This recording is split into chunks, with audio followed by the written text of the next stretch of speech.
Oh, okay. We are live, they say. It says we are live. So there we go. Hi, I am Ryan Burns. I am with my good friend Chris Cunningham. How is everybody? Can everybody hear me? Yes, thank you, Jude. Happy July 4th to everybody. We are hanging out. Chris is looking very festive. His hair's growing out. You're looking like a hippie, and you're looking like a long-haired hippie wearing your American gear. I love it. I want to get a mullet. I'm growing it so I can do a mullet. That's the ultimate American thing. You're drinking tea like a wuss, though, man. This is America's Day tomorrow. I'm celebrating the Boston Tea Party. That works. I'm celebrating Coors. So best beer in the world. It really is the banquet beer. The banquet beer, yeah. The Coors Light is dog water, but the Coors Banquet. The banquet's good. As far as like generic mass-produced pilsners go, you can't get any better than. Yeah, really. I really, totally agree. Yeah, totally agree. All right, everybody. So, what we're gonna do today? Let me minimize this. Do this. Move this around. Okay. So basically, we did a series recently. And let me just say hello to everybody real quick. Hello, Jude. Hello, Ed. Hello to Agatha Christie, of all people, is watching, apparently. She can solve the case. Yes, Agatha Christie could solve the case. And anyway, let's see. Hello, Jay. Jay Weiss, good to see you. Hi, Mary Johns, New Zealand. Okay, we'll get started. So basically what we were going to do is we did a series recently about the myths of the case and some of the most famous myths.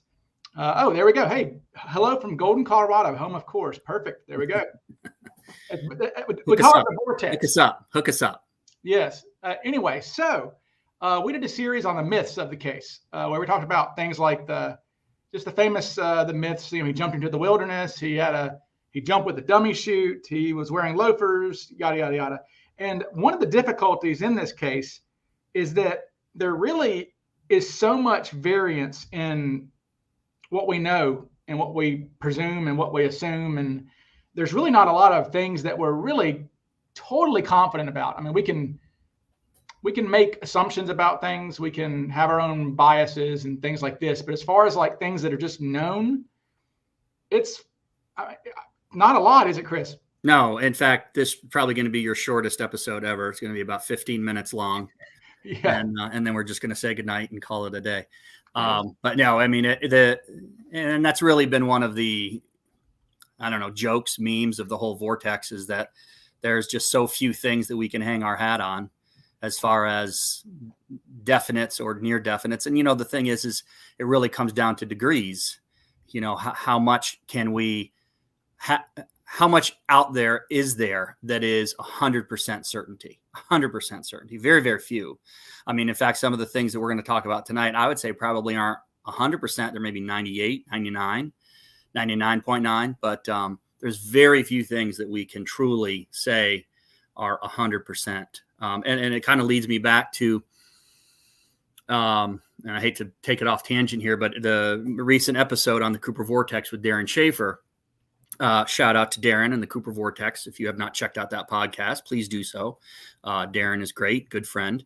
And he recently had on a guest, Jay Williams, who's also a friend of ours. James Coleman. And I was just talking to a James Williams. And he talked about absolutism and how he's kind of his main thing is just kind of opposing absolutism in the case and people saying this is 100%, no doubt about it.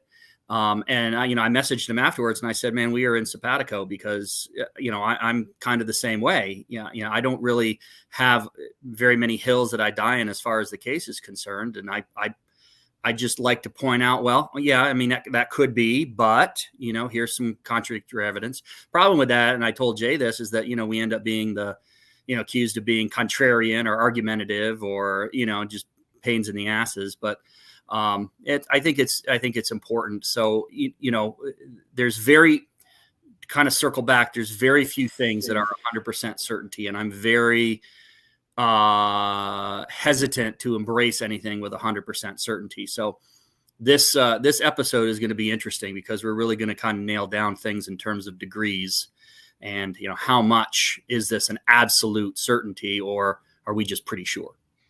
Yeah. And I guess that's where we'll start out really is that I would say that that just certain certainties are that he was male. I mean, he was a guy. There's no, I mean, we can make Barb Dayton jokes all we want, but he was a guy.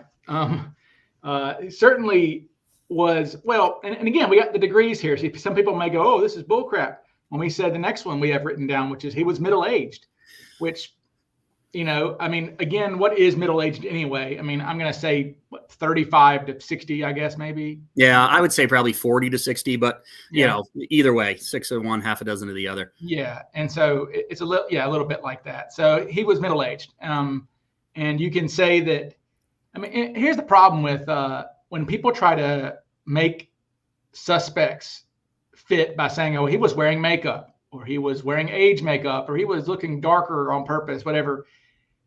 Cooper is just a guy, folks. He's not special, really. I mean, he's special in a way, but every other hijacker who I've ever read about who was wearing makeup, it was very obvious they were wearing makeup because they were sweating their makeup off, or they just look. I mean, these guys are not, Hollywood makeup people. They're not doing. I mean, this was the same year that Planet of the Apes came out. So I mean, this isn't, modern, Ethan Hunt Mission Impossible stuff. If he was wearing makeup, it would have been obvious, and it was obvious for every other hijacker who did. So, and circling back to the fact that he was male, I don't know in 1971 if many males were, had the ability to put on really good makeup. Unless you were working in the Hollywood industry or working in theater or something like that. But, I mean, I'm 49. If somebody asked me to try to put on makeup to disguise myself, I'd look like a clown. Yeah. So, I mean, I wouldn't know what to do. So, I doubt the whole makeup thing, pretty highly. And the thing is, as far as his age, we've got, again, age is a lot of age is in the way you carry yourself, the way you speak. It's not just your appearance. The people who interacted with him felt he was in his 40s. I'm not really sure how how you would utilize makeup to make yourself look older or younger. I mean, I guess if you had gray hair and you colored it, you could look younger. Maybe foundation would make you, kind of get rid of some wrinkles, some crow's, what do they call it? Crow's feet. So I don't know. Again, it would take a level of expertise to really pull off a disguise that would change your, age by. Well, 10, you have to act. You have to act middle-aged too. He's hanging out with. Tina was 22. Okay, and I dare say that if I were to get on a plane and sit next to your daughter, for example, Julia's what, 23, something like that. If I was to sit next to your daughter and start talking to her, I mean, she's going to know that I'm not of the same generation really as she is. I mean, I'm an older person than she is. I mean, when you're 22, a person who's 40 in their 40s is a different generation from you. They're older. The words they use. I mean, Cooper's using old gangster terms. I no funny stuff. See, he's not.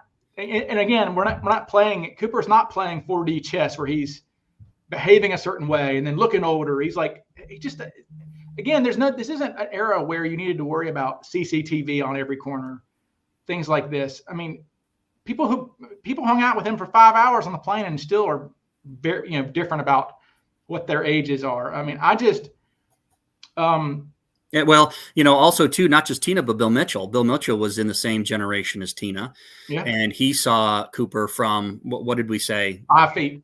5. I was going to say 15, but 5 feet. 5 feet. I mean, clearly, I think Bill would also be able to recognize that, this guy is not in my generation. This guy is not a young guy my age, dressed up to look older. So, yeah, I think that's. I think that's middle age. I mean, 40. I mean, it's just 40. My 17-year-old took a flight just the other day, a couple days ago, and she called us out. When she landed, and she said that she sat next to an older couple with kids. And I said, "Oh," and I said, "What do you mean older?" She said, "I don't know, about your age." Yeah, I know. That's right. Exactly. But hey, that's life. We just keep getting, the world keeps spinning, but and we keep going around the sun. As we gotta say, he wore a dark suit and a tie. That's another thing about and I mean, my guess is I mess around with this stuff. I think he looked something like this that day.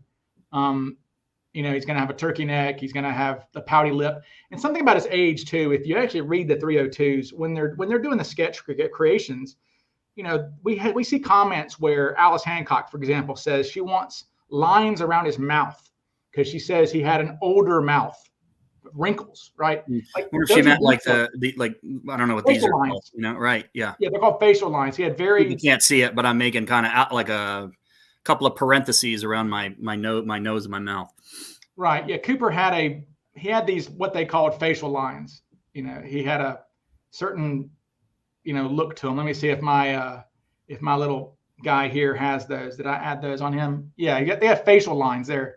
Mm-hmm. You can see there. And so he was not a young guy. I mean, it's just the way it is. Yeah. So, and he wore a dark suit. Now I think it's pretty well, I'm making it canon that Cooper was wearing a brown suit, not a black suit, because I think that Tina is so. How dare you, Ryan? I know. Who appointed you the arbiter of canon in the Cooper case? Well, myself. I'm Napoleon. I put the crown on myself. Crown myself emperor. Now, if Tina had just said it was a brown suit, that's one thing. But Tina said a brown suit with a black pinstripe. So she was. The more detailed you get, the more likely I'm going to believe that you're seeing what you're seeing. It's one reason why I kind of trust when we're talking about his overcoat. Okay, he had a brown overcoat, but he had a brown suit on, but he had a black overcoat, which is going to make you look. I mean, from a distance or just seeing a guy, you're going to think he's wearing black. Just period. So I think that's why most people said he was wearing black, is they're looking at the overcoat he's wearing, and talking about degrees of specificity. Tina called it a top coat. Flo calls it an overcoat. And Alice, though, she calls it a trench coat. And overcoats can be trench coats. Top coats can be trench coats, but trench coats are not going to be called overcoat. I mean, that's a specific thing. As a trench coat is a specific thing. So the fact that she actually used that term makes me more likely to think it was a trench coat, which makes sense too, because it's going to have more pockets usually than just a regular top coat that you would wear with a suit. So I think wearing a trench coat would make more sense for Cooper anyway, because that's just more space for him to put goggles or whatever, a pistol or whatever else he had with him. We've got next is he carried. Now, let me ask you real quick there, Ryan, let me like a top or an overcoat. Now, we're not talking like a duster like they see in like the Old West, where it like goes down to the feet or the ankles. I mean, we're talking what, down to like the thigh area? I would say no. I would say maybe a little bit past the knees. Just a trench coat, like, well, I don't have Little Coop hanging around, but Little Coop has my Little Coop, he's got a trench coat, so that's what I would call a trench coat. So, but yeah, his goes, Little Coop's goes down past his knees, but I would just say it's a trench coat, maybe down to the knees, not any further, not going down to his feet or anything like that. But I would just say that's like that. I mean, just a standard raincoat, things like that. And the next would be that he carried a briefcase and a small paper bag. Those are two things that are definitely known. Now, I guess when we were brainstorming this list, we wrote paper bag, but I think there's been a little bit of maybe uncertainty as far as what the bag was made out of. Was it paper? Was it plastic? Yeah. Well, we have three different. Again, it's like the trench coat thing. We've got three different people witnessed this mystery bag. Okay, Tina saw it and she called it a green plastic shopping bag that you would get at a department store. She called it. Bill Mitchell called it a paper bag, and Nancy House, who gave the best description of it, called it a canvas or cloth bag. So that's three completely different descriptions of what type of bag it was. Yeah. So it's in different colors too. I think she called it yellowy and Tina calls it green.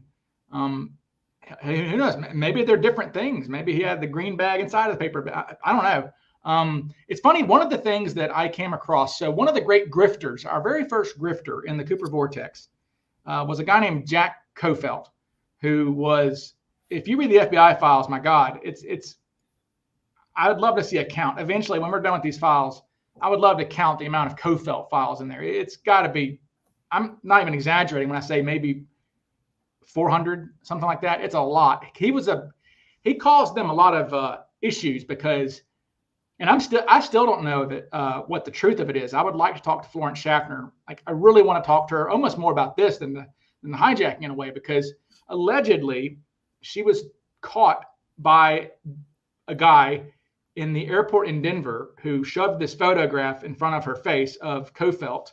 And let me bring up Kofelt, this photograph. This is maybe not, I don't know what photograph that she was shown of Kofelt, but this is a photograph of Kofelt here. But apparently she saw a photograph of this guy. And when she saw him, she goes, oh my God, I never thought I'd see that face again, right?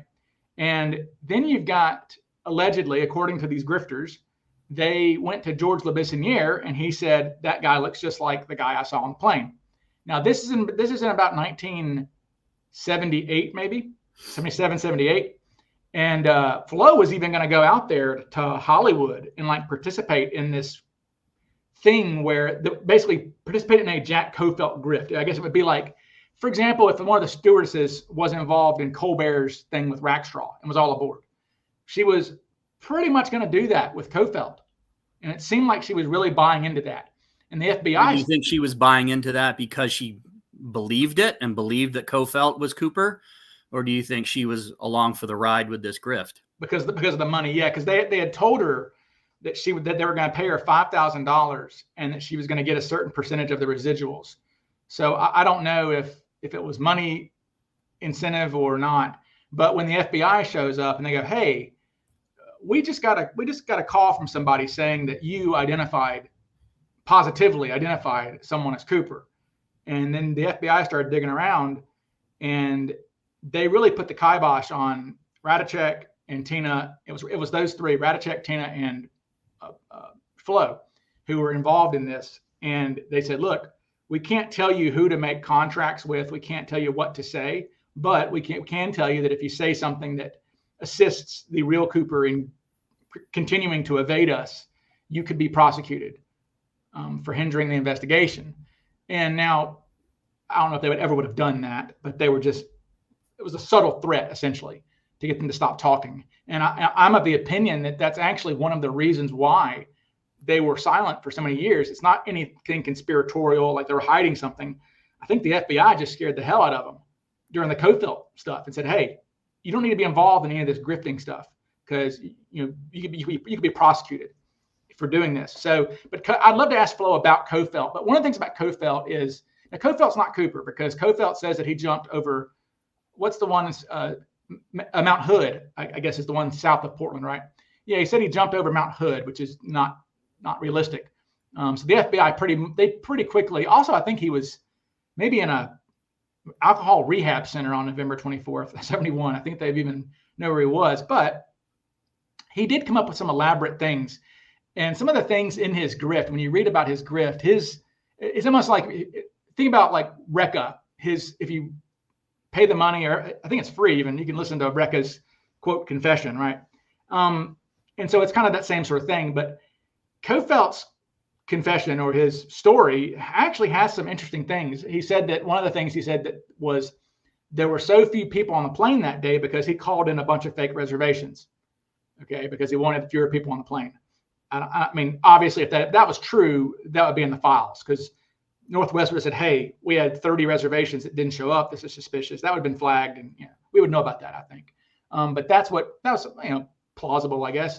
The second thing, though, was Kofelt said that he had a trash bag with him and that he put once he got the money bag, that he put the money, or no, I know what it was.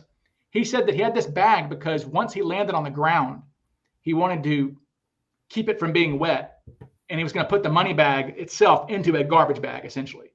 And so walking down the street carrying a garbage bag is a lot less conspicuous than carrying a Seattle First bank bag, like I have back there down the street, right? So the that's not a bad idea, honestly. And maybe Cooper had that. And I know that, in fact, I just got my FOIA back for, you've seen some of the files today, for Melvin Fisher, who was one of the copycats.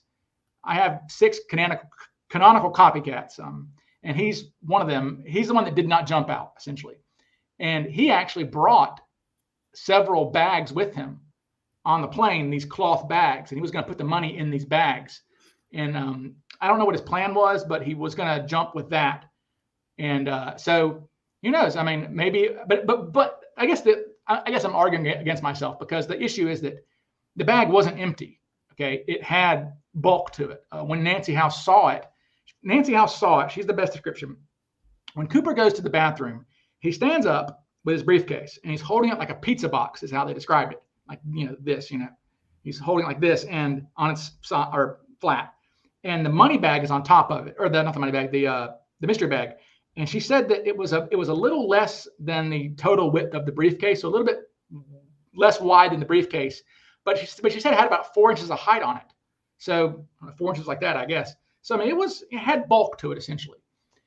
So something was in there that was bulky. So who knows? And I know on Reddit somebody was saying that, why don't people do a total reenactment of Cooper and see how it goes? Well, we can't do that because we don't know what was in that bag. And whatever was in the bag was not used during the hijacking, because we know all the things that he produced: cigarettes, matches, a knife, things that he just miracled from his body. And none of it was anything that would have been in the bag. So whatever was in the bag was going to be used for his escape or for his jump. So presumably, I don't know, goggles or a crash helmet or maybe boots, who knows? Because he was back there for 30 minutes. He could have had boots in there and could have put his boots on in the 30 minutes he was alone. I don't know. But the mystery bag is I may have to do a whole video on that, because it's really fascinating. Yeah, and it really opens up. I mean, you can extrapolate so many things that he could have kept in that bag, right? I mean, things that he could have used for the jump, things that he could have used post jump. You could put anything you want in that bag: radio transmitters, compass, altimeter, gloves, boots, helmet, goggles, all kinds of stuff. That again gives a great variance to people who want to push certain ideas or theories. It gives them great leeway. Well, it could have been this because he could have had, coulda, woulda, shoulda. We're talking about certainties and truths here, and you can't put anything in that bag because we have no idea what was in that bag. Exactly. So, but we know he had a bag. Yeah. Period. Yeah. And maybe it was paper, maybe it was plastic, maybe it was canvas. Yeah. And it's funny. It's weird. I almost feel like that.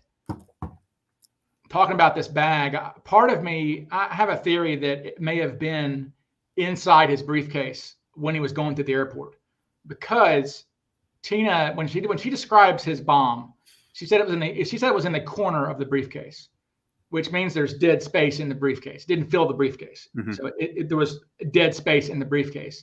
And part of me thinks that it was the bag, because the people who saw him, Hal Williams was watching him and just said he had a briefcase. And nobody saw, and Flo would have seen him. Flo never mentions the mystery bag, and Flo watched him walk across all Flo says is she watched him walk across the tarmac toward her with a briefcase. Wasn't doing anything else. So and it makes sense too, because think about if you have a bomb or even whatever it is. I mean, even a model of something that he created, it's gonna jolt around inside of a briefcase if there's nothing else in there. Unless it's fastened, unless you fasten the battery, right. Or tape down the quote unquote dynamite. So could have done that. Yeah. So, but part of me thinks that maybe the bag was also in there. I mean, there was stuff in there. There was stuff in the bag he needed, but it also worked as stuffing while he's walking through the airport too, to keep the thing from jostling around. So that's just a theory. So I think it's probably a department store bag of some kind, and that's my assumption. And I actually kind of looked to see if I could find green department store bags, vintage, did a Google search, and Harrods actually in London has green department store bags back in that time. But I doubt very highly that he was visiting Harrods, but I guess you never know. Yeah, and I think there was some discussion that there were small military bags too that were kind of olive drab sort of. But I don't think Cooper was active military, so I don't know. So the bag, uncertain, but it existed. Yes, he carried something. That's a truth. A certainty. This bag existed. Okay, our next certainty. I'll let you handle that when you're looking at the list. I am, yeah. So it's the plane flew down Victor 23 and out of Seattle. Now, now we're getting into dodgy waters here, because obviously the vast majority of people following the case believe that this flight path is accurate, that Victor 23, the plane flew down Victor 23 out of Seattle on its way to Reno. Of course, there is a very small, loud group of people who say, no, it was to the west. The flight path is wrong. But I would place, and there are, like I said, there are very few things in this case that I am absolute about or give a high degree of certainty about, but I would give probably about a 99% degree of certainty that the flight path is accurate. And I say this because in order for the flight path to be wrong, in order for the accepted flight path to be wrong, you have to then believe that the flight crew were wrong, that they didn't know where they were, that the Sage radar people at the blockhouse in McCord Air Force Base were wrong, that the Seattle air traffic control folks, radar folks, were wrong, that the guy at the Portland Tower was wrong, that the guys flying the F-106s were wrong. Basically an entire breakdown of our civilian and military aviation infrastructure, just to put the plane, 8 to 10 miles to the west. I think that beggars the imagination. And I have seen not one iota of evidence that suggests that all of those people lost the aircraft. So, and furthermore, we have evidence that the plane was down. They were cleared down Victor 23. They gave no indication that they left that airway. And that's where the Sage radar placed that aircraft when it was plotted post hijacking. When that radar data was plotted post hijacking, that's where they plotted it. That the map that you just showed perfectly illustrates a jetliner flying down Victor 23 at the speed that the crew of Flight 305 indicated, about 165, 170 knots. So you've got a bunch of evidence pointing toward Victor 23 being correct. You have a huge wall to climb in order for it to be wrong. Like I said, I would give the certainty that plane was flying down Victor 23 at about 99%, if not more. It's one of the few things in this case that I think is certain. But again, that doesn't explain Tina Barr, and that's why the Western flight path exists, is because it provides an explanation for Tina Barr. But again, you have to have a lot of very, very, very smart, expert people be totally wrong about the most important thing of that evening, which is where was the plane? Where was the plane that had a bomb on it? Yeah. And if you're expecting the entire military and civilian aviation industry to just completely, take the piss, to use a British expression, that night, I just don't believe it. So yeah, the plane flew down Victor 23. Yeah, Jude Morrow says, Cunningham, you're wrong. It's 100%. If it's 99%, go and ask for your taxes back. Yeah, that's true. Indeed. They weren't gonna, that's true. That's he's true. Not wrong, honestly. Yes. Because look, I mean, this was a system designed to intercept Soviet missiles at the height of the Cold War. Right. I mean, flying supersonic speeds. Right. Okay. So yeah. I mean, it's like a cop car. It's like a cop, a cop car is designed to chase down a Lamborghini, and now it's having to chase, Papaw's pickup truck. I mean, yeah, this is a lumbering 727 going way below how fast it's supposed to be. Yeah. Carrying a bomb. Yeah. It's multiple layers of redundancy Yes. completely failing. And I just, and the It's flight really crew hard. itself, I mean, at no point did the flight crew ever indicate that they strayed from Victor 23. Well, So, and I mean, it also almost shows an ignorance too of aviation to think that they're going to do anything else, because I mean, I'm not an aviation expert, but these Victor Airways exist for a reason. They're just roads in the air. Yeah. Okay, because we know that these things, we know that it's like this airway exists because we have determined that it's safe to fly. We know the altitude that's safe to fly. There's no obstructions. There's no mountains. There are roads in the air. Nobody wants to crash into a mountain or crash into a antenna pole or something. There are roads in the air. Okay, so basically, to think that they were flying 8 miles west or whatever, they're not drunk driving off of the highway in this situation of all things. Right. They're not off-roading. And remember, there's an important thing here, and that's altitude. Those jetliners were typically flying en route 35,000 feet. They were at a 10,000 foot, minimum or maximum as far as Cooper's demand. So and AGL was really more like 7,000. It really was. So the flight crew is, and if you read the transcripts, they are very cognizant of the altitude and hey, are we sure there's nothing in our way? Are you sure that we're not going to be piling into a mountain between here and Reno? And Victor 20, so it's not like Captain Scott, who is extremely wary of, flying into a mountain, would somehow, veer 8 miles one way or the other. And certainly not without communicating that to Seattle, to Seattle Air Traffic Control. Well, and don't we also have them calling in their locations to air traffic control every now and then? And I mean, their locations are along Big 23, right? They're hitting the DME markers, right, as they go along. Correct. Yes, right, exactly. And even at 8:02, I think, or 8:03, Soderlund sends a message to the crew saying something about the route that you're currently on, Victor 23. And so even at 8:03, they were at Victor 23, which is, past Toledo, where it's believed the Western Flight Path folks think that they began their veer off course. Just there's so much pointing to Victor 23 being the route that they took down. And frankly, the fact that we're even discussing a Western Flight Path elevates it to a level that frankly it doesn't deserve. Right. It's as if we are debating whether or not Cooper jumped or whether he stayed on the plane and escaped in Reno. Essentially, that's the equivalence that we're making here. And I hesitate even talking about like debating and, because it's really not worthy of a debate. But yeah, I mean, the plane was flying down Victor 23 on the night of the hijacking, certainly at least as far as Sacramento. Yeah.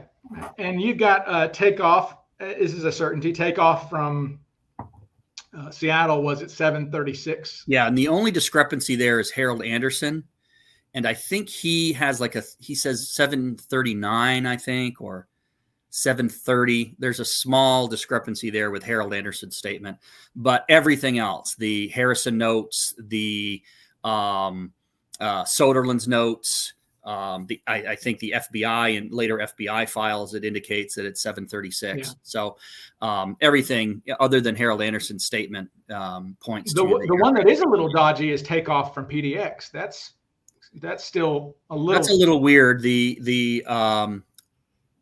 teletype indicates, I think, that it was at 2:58. I think it was scheduled to take off at 2:45. Correct me if I'm wrong. That's right. So it had takeoff at 2:58, and I believe that the first report of the hijacking occurred 15 minutes after that at 3:13. At least on the teletype. Now, I think the crew probably was made aware of that a little bit before, but the first time they reported it to headquarters was about 3:13. Right. Okay, so we also have this is another one that's. Yeah, to me, it's a certainty.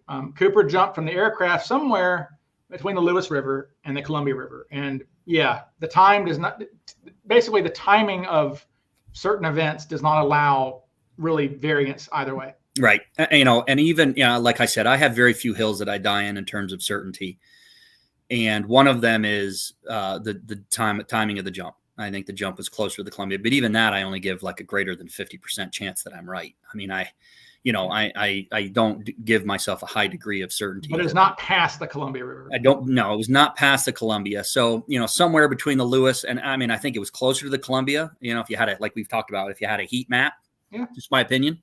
But you can put Cooper somewhere along Victor 23 between the Lewis and the Columbia, that. If you want to triangulate it, and you want to give yourself a broad range, it's somewhere in that southwestern. I mean, I would think he's close. I mean, yes, I think he was closer to the Columbia than he was to the Lewis River. Yeah, I think yes. In fact, the Lewis River is basically just kind of to give ourselves, you and I, some degree of leniency. Leeway. I think both of us agree that it was probably somewhere between Battleground and the Columbia. It's far more likely. But I don't think that a jump near the Lewis River is even. It's probably it's hard.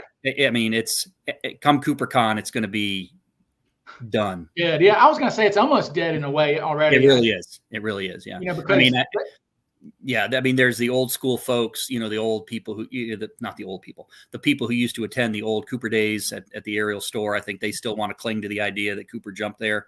Sure. I don't think Cooper jumped near Ariel at all. I think it was, but the thing is we have to recognize that I think between the Lewis and the Columbia is approximately 25 miles distance.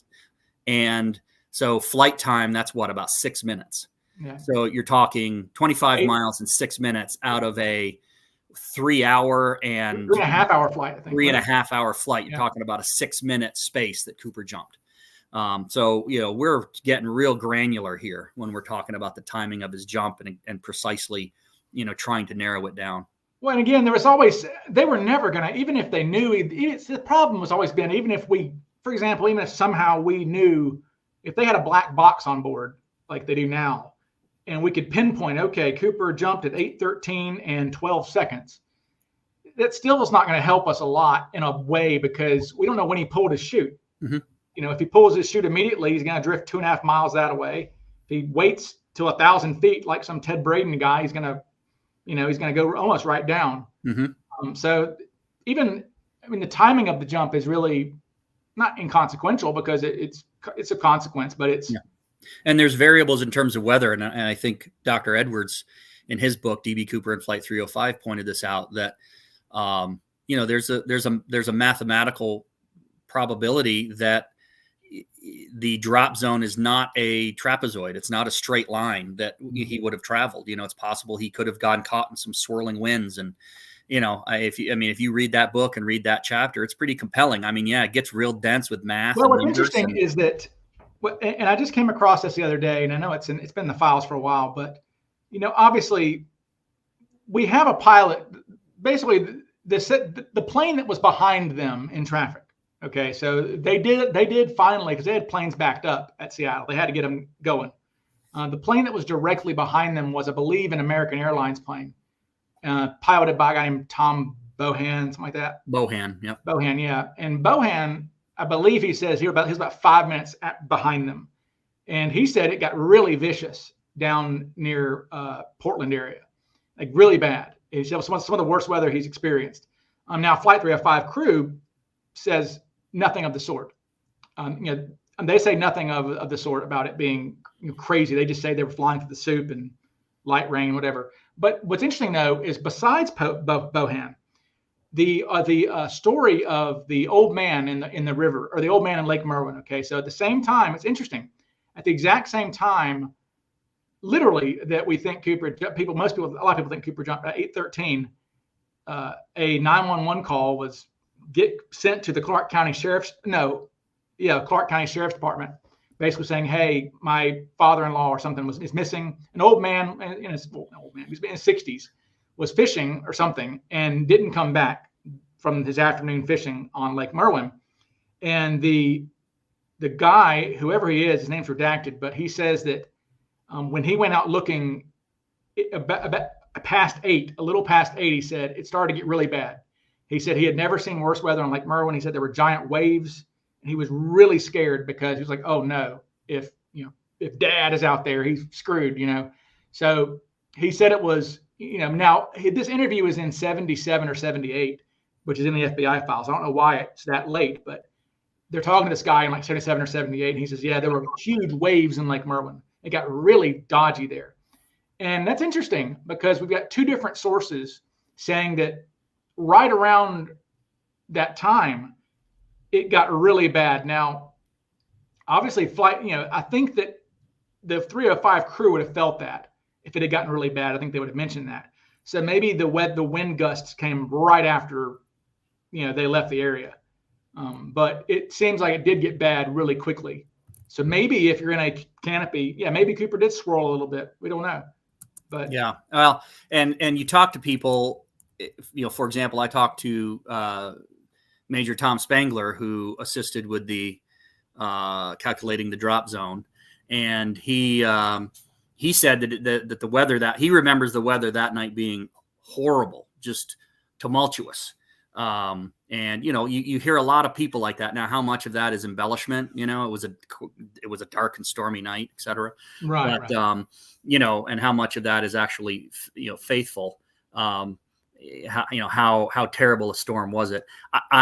If I remember correctly, Bohan's story has some holes in it. And if you really dig deep into his narrative, he talks about, I think, 80 knot headwinds. Yeah. And just some really, that would require some really spectacular change in weather.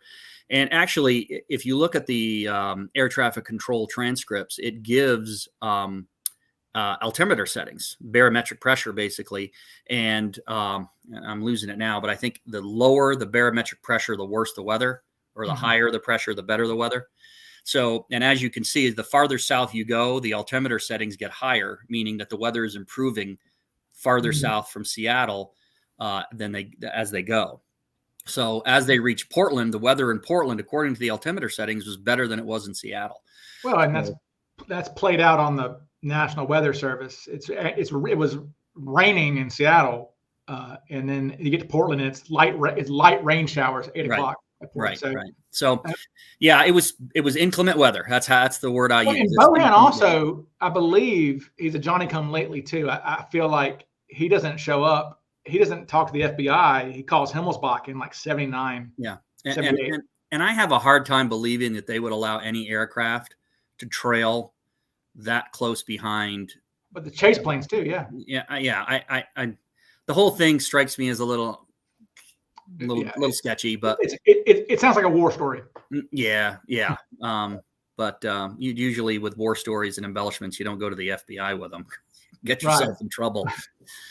Well, okay. So the next one is Brian Ingram found $6,000 on Tina Bar. Yes, not $5,800. And there is an outcry from the Vortex. No, it's $5,800. It's always been $5,800. What are you talking about, you idiots? Nope. So, Ryan, you've talked to Brian about this specifically. So talk to me about what Brian actually said regarding the amount of money that was discovered.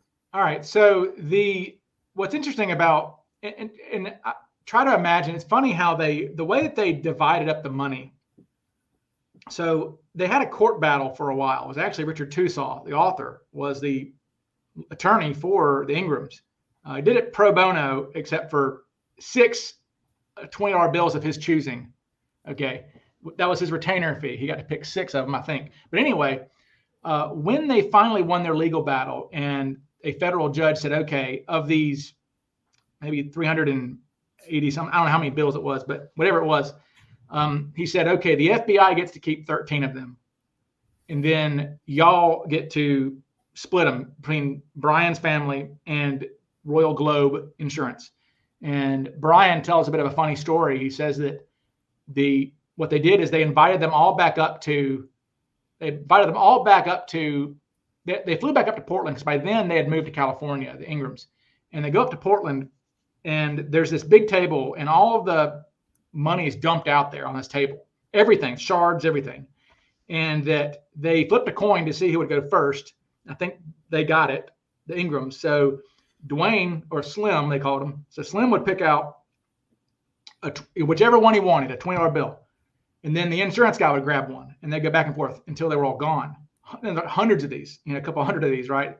And the insurance guy was getting really pissy, according to Brian. And Brian by this point is, 13 or 14. Well, I think Brian was taking his time, right? Looking for the best ones. Yeah. And the insurance guy just wanted to get the hell out of there and go to lunch. Yeah. He's like, what are we doing here? This is trash, but they wanted each of the, so it was Slim. He was like really looking like, because Slim wanted the ones that had the best serial numbers. Mm-hmm. That they could sell those. Smart. Yeah. Because you could sell those, right? And, but they eventually got down to picking up, like there were some basically wads almost, like some of the things that were found were almost wads of paper. They were just wadded up, wet, soggy, just stuck little things like a spitball or something, right? A little bit bigger than a spitball, but like a spitball. And Brian, I forget I don't know what year it was, but maybe 2014, something like that. Brian took these things to an auction house and to see if they could separate them or something like this. And it turns out that the missing, I guess it would be 10 serial numbers. So basically they discovered 10 new serial numbers or fragments of 10 additional serial numbers in these soggy bits, which is $200. Okay. So it was $6,000. It's just the FBI was only able to identify 5,800. The FBI didn't identify these missing serial numbers. So essentially it was 3 full packets. 3 full packets of 2,000 apiece. Yes. And as we've said, I've shown the photo before. It's the money was, well, and that's one of the things we're going into is that the money was wrapped up in paper bank straps and then bundled with rubber bands on each side. So it would have looked something like this. This is a different hijacking, but you can see there's rubber bands on each side of these bundles, and there's paper straps, and that's it. And we know there are paper straps because we have the testimony of the bank people the next day. The FBI goes and they say, hey, tell us what the money looked like when you put it in there. He goes, we had Federal Reserve currency straps on them.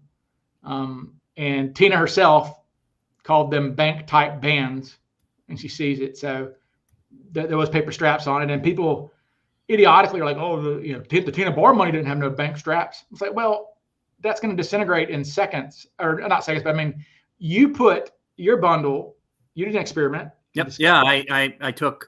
I took out $300 in ones from my local bank. And you should have seen the look teller gave me when I did that, because she's probably thinking this guy's a freak. He's going to the strip club.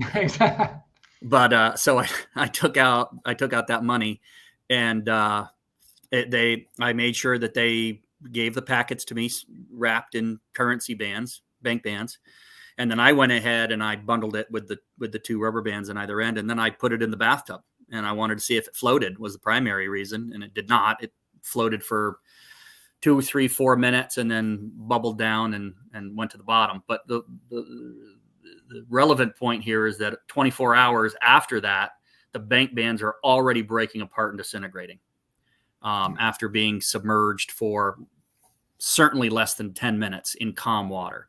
So you'd have to think that, getting wet and then getting buried in moist sand for potentially 8 years, those bank bands would completely disintegrate to the point where there would be nothing left. Yeah, that would be my thinking is that, yeah, well, of course, I mean, they would be gone. Here's actually a photograph. Let me actually upload this, people. I actually have a photograph here that I can show everybody of your bundles when they were submerged. And you pulled these out of the tub, and this is what they looked like. Not long after, they're already a day later. Yeah, a day later, and the paper is already disintegrating there. Yeah.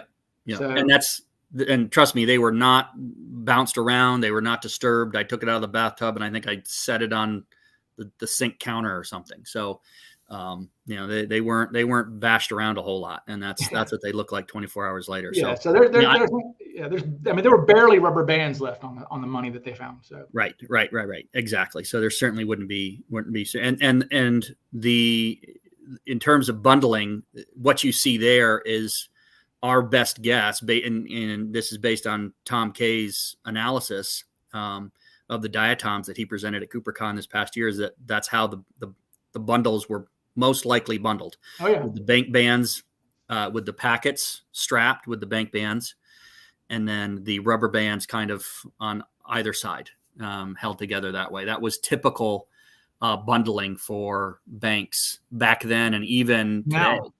And the only real question is, was it a 3-pack bundle like you just saw there, or was it a 5-pack bundle, which was, according to Bill Grinnell, who was the bank security guy and whose wife was a teller for Seattle First Bank for 30 plus years. It was usually a 5-packet bundle was pretty typical. Which is what we're looking at here. We're looking at a 5-pack bundle here. Yeah, and both Bill and his wife said that 5-pack bundles were typical. That was the standard operating procedure. Whether that was how it was done on the night of the hijacking is anybody's guess. So it was either a 3-pack bundle that arrived there and was buried, or whether it was a 5-pack bundle and somehow the other 2 packets disappeared. It's one of those things that is upsetting, that you almost wish they had taken photographs of this stuff, and they didn't. It's interesting. The people can a lot of the things that we bitch and moan about are because hijackings were so routine. They had a 0% success rate at the time. I mean, literally a 0% success rate, and I don't think they even thought they would even need to be doing. I don't think they thought it was even due diligence to take photographs of this money, because the money's gonna come back in an hour anyway. So I don't think they a lot of the things that they should have done due diligence on, they had no reason to in their mind, in a way. I mean, we can criticize them, I guess. Everybody thought that I mean, in speaking with Bill Grinnell, the funny story that he tells is he's standing there looking through the window as this plane takes off, and they kind of turn to each other, and they fully expected to have that money back and be back at the bank with the 200,000 that night. And as they see this plane take off, they kind of look at each other and they're like, well, who's going to be the one that's going to tell the boss about this? So, everybody expected that money to be back, and this hijacking, I don't think anybody expected the outcome that. And we can see the FBI adapting in real time. When you study the copycat hijackings, they're more thorough in their investigating things on the aircraft. McCoy's hijacking, Heinemann's, Max, they were a lot more fastidious as far as investigating, looking for prints, and because I think they had, because Cooper got away or was never found, they were like, well, crap, I guess we better start being a little better about this. Right. Mm-hmm. Mary pointed something out, is that Cooper did offer packets to the flight attendants.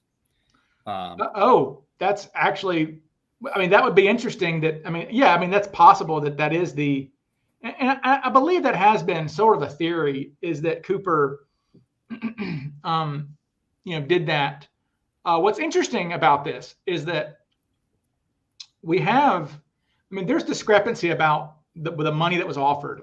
Tina says that she was offered. We don't know. I mean, my assumption has always been that he didn't offer her a bundle. He gave her a packet.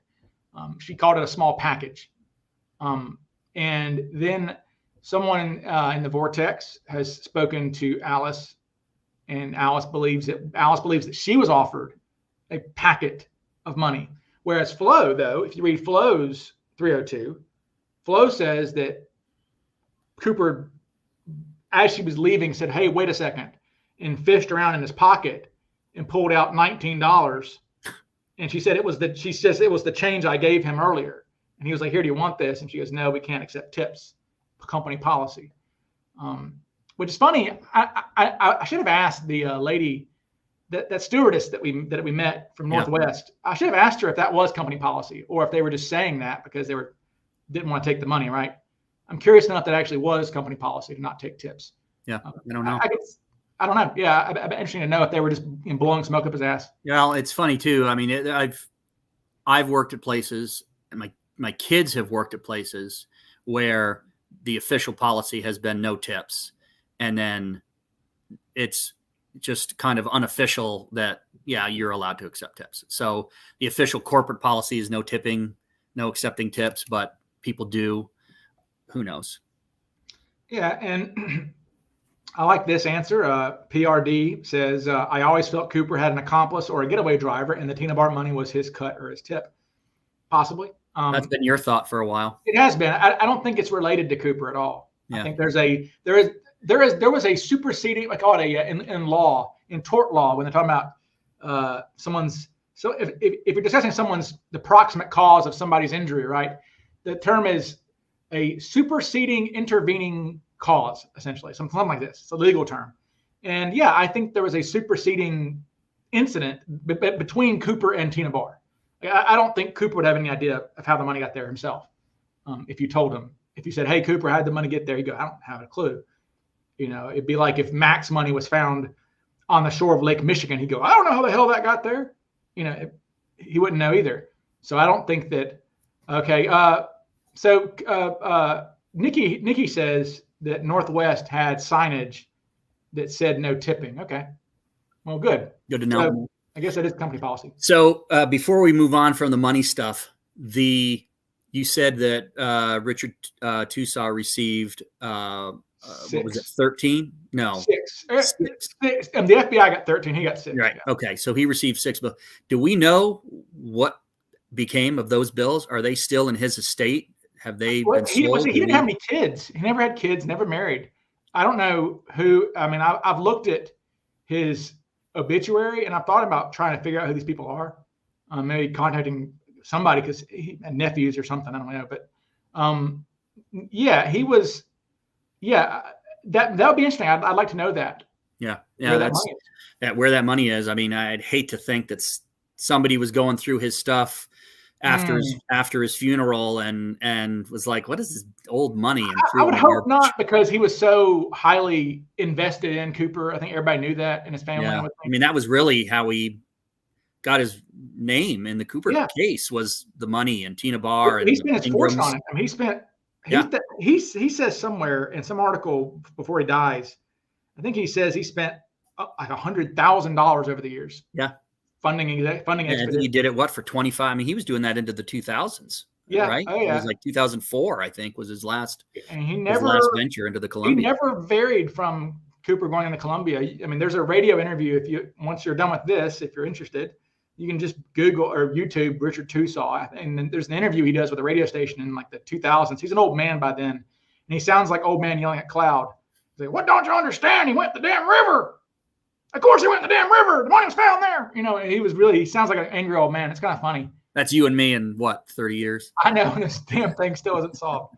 But yeah, so and then also there's the money that was given to the insurance company. That insurance company then went out of business, and presumably that money ended up in the garbage when that company went belly up. Yeah, in like 1986 or something, like 87. I mean, it wasn't long after. And yeah, there are 120, about 120 something Cooper bills that are just missing, just gone or destroyed. This case is so confounding.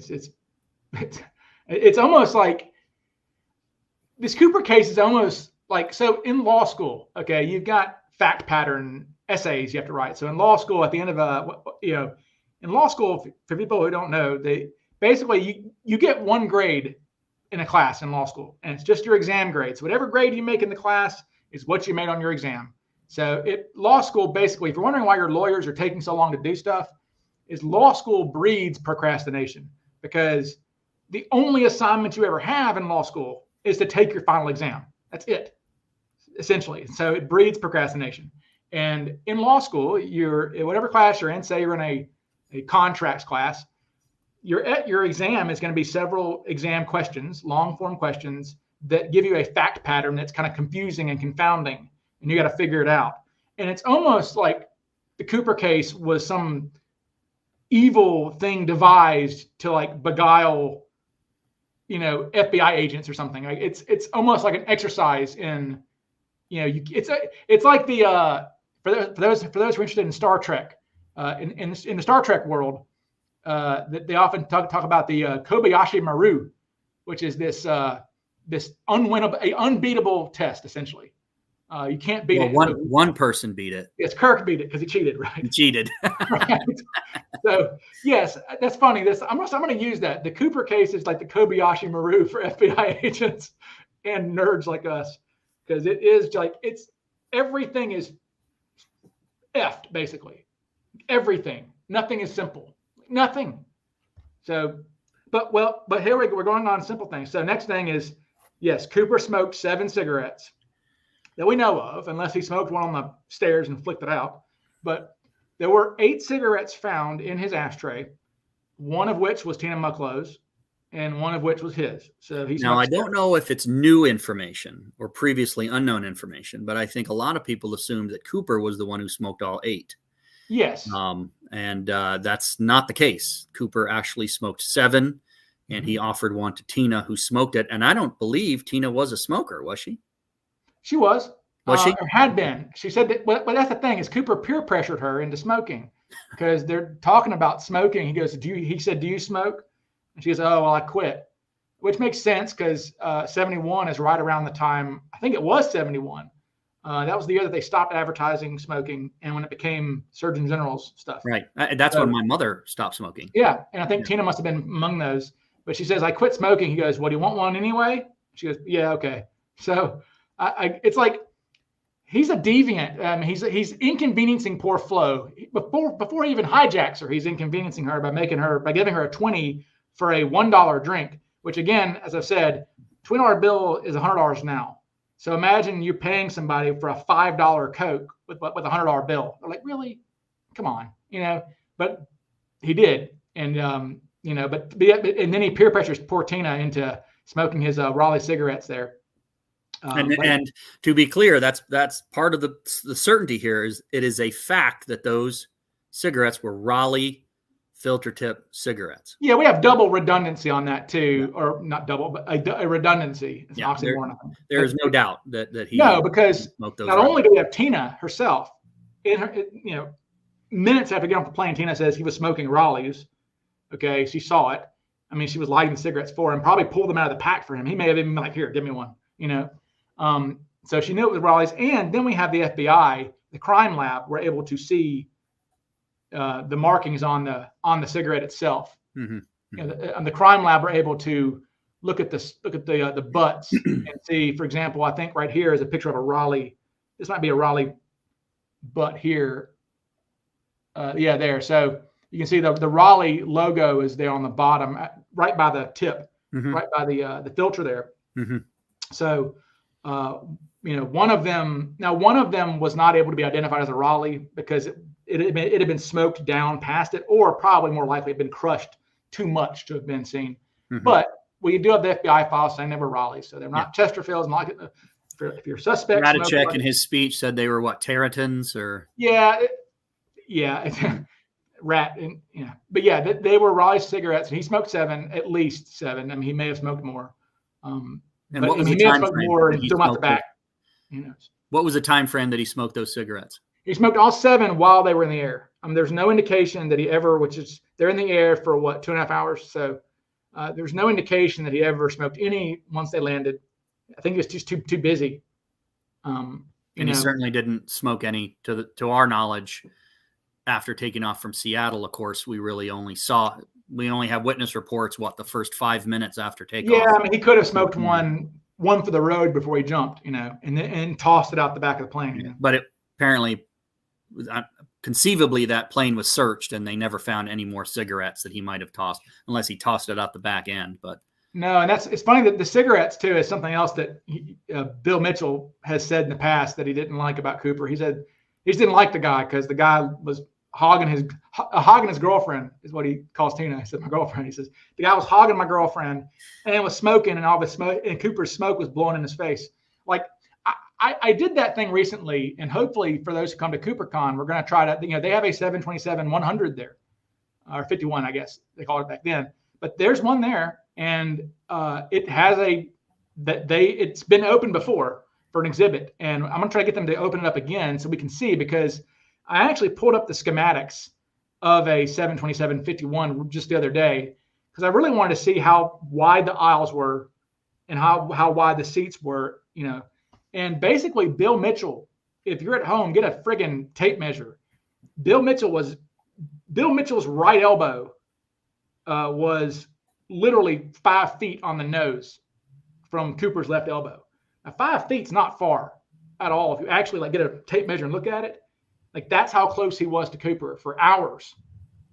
So that's why they really valued him as a witness. He's right there. So he's a lot closer than you think. And even we can talk about how, Spreckle or somebody says Spreckle is sitting in row 17, seat C. So he's across the aisle, but one up from Cooper. I mean, that's real close too.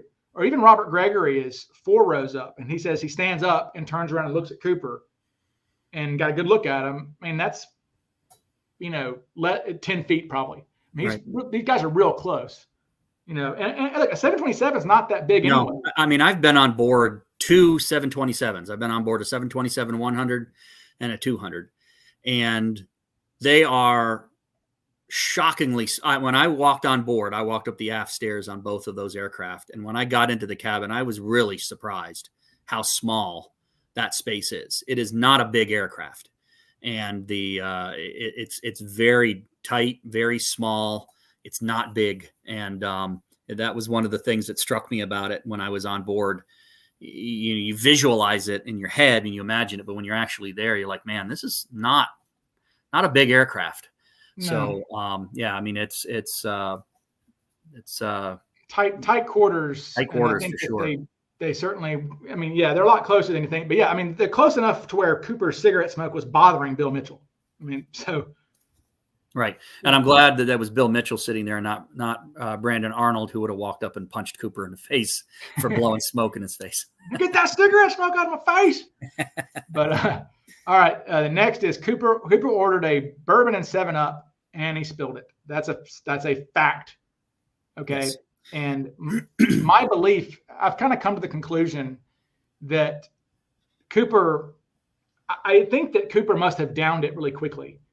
And the reason I think that is because Flo makes no mention of Cooper spilling this, which she would have. Presumably, because she would have to clean it up. So I think that all he spilled would have been the ice. And ice, I've spilled ice on a plane before. It's easy. You can just scoop it back up into the cup or whatever, and just dab the tray up, or just put the tray up and the whatever came out of the ice is dry off. You don't need somebody with napkins because you spilled a big Coke or whatever, right? So I think he just spilled the ice, which tells me he probably just downed it real quick. And but yeah, Bill says that's what drew his attention. The first time he saw Cooper was this guy spilled his drink next to him. He looked over. And the guy I wonder if Bill would remember.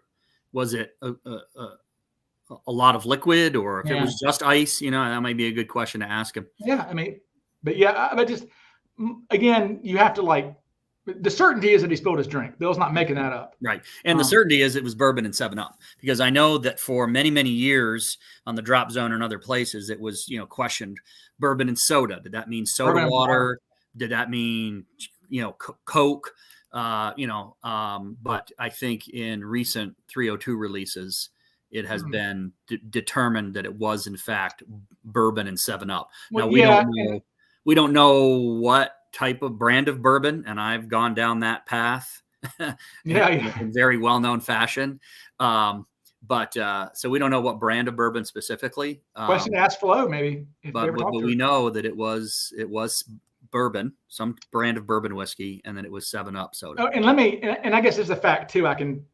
One that's not on our list, but here's a fact: is that it was a plastic cup, not a glass.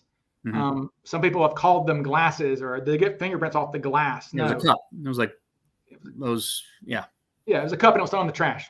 Yep. So because there was no reason to care. He was not the hijacker at the time. So they threw it in the trash, and it was a plastic cup. And interesting too, we found this out too. There were some questions. I believe even Alice was asked herself, did you guys mix their drinks, or did you just give them a travel bottle or whatever and they could mix it themselves? And she said, we made them the drink. We made them the cocktail. Yeah. Whatever the cocktail, we made it ourselves and gave it to them. So I have a cocktail that I make. It's bourbon, 7-Up, a splash of grenadine, and a maraschino cherry. And it is delightful. So if anybody wants to drink the DB Cooper, that's my recipe. Mm-hmm. Yeah, and Uncle Jim here says this: 7 and 7s were popular back then. Yeah, 7 is gin, I guess. It's not bourbon. No, 7 is a whiskey, but it's a Canadian blended whiskey. It's, is that right? Crown 7. Yeah, it's not a bourbon. Seagram 7, isn't it? Seagram 7? Yeah, Seagram 7, Crown 7. But that's not a whiskey. That's not a bourbon. Yeah, I was gonna say it's not a bourbon. So. Yeah, he specifically ordered a bourbon in 7-Up. Yeah. Okay. But he's right. But he's right. 7 and 7s were very, very popular back then. It was arguably the most popular drink in the 70s. Yeah, it was a trendy drink at the time. The next one we have some Reno stuff. The plane landed at Reno at 11:02. Yeah. In fact, that was, I mean, everyone was watching that plane land. They know what time it landed. Yep. So they took off from Seattle at 7:36, landed in Reno at 11:02.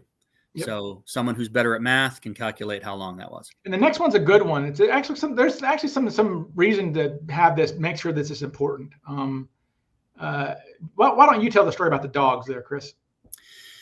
Well, as soon as the plane landed, and this is Radicek's story, as soon as the plane landed, the FBI was on board. I mean, the law enforcement came on board. There wasn't any delay.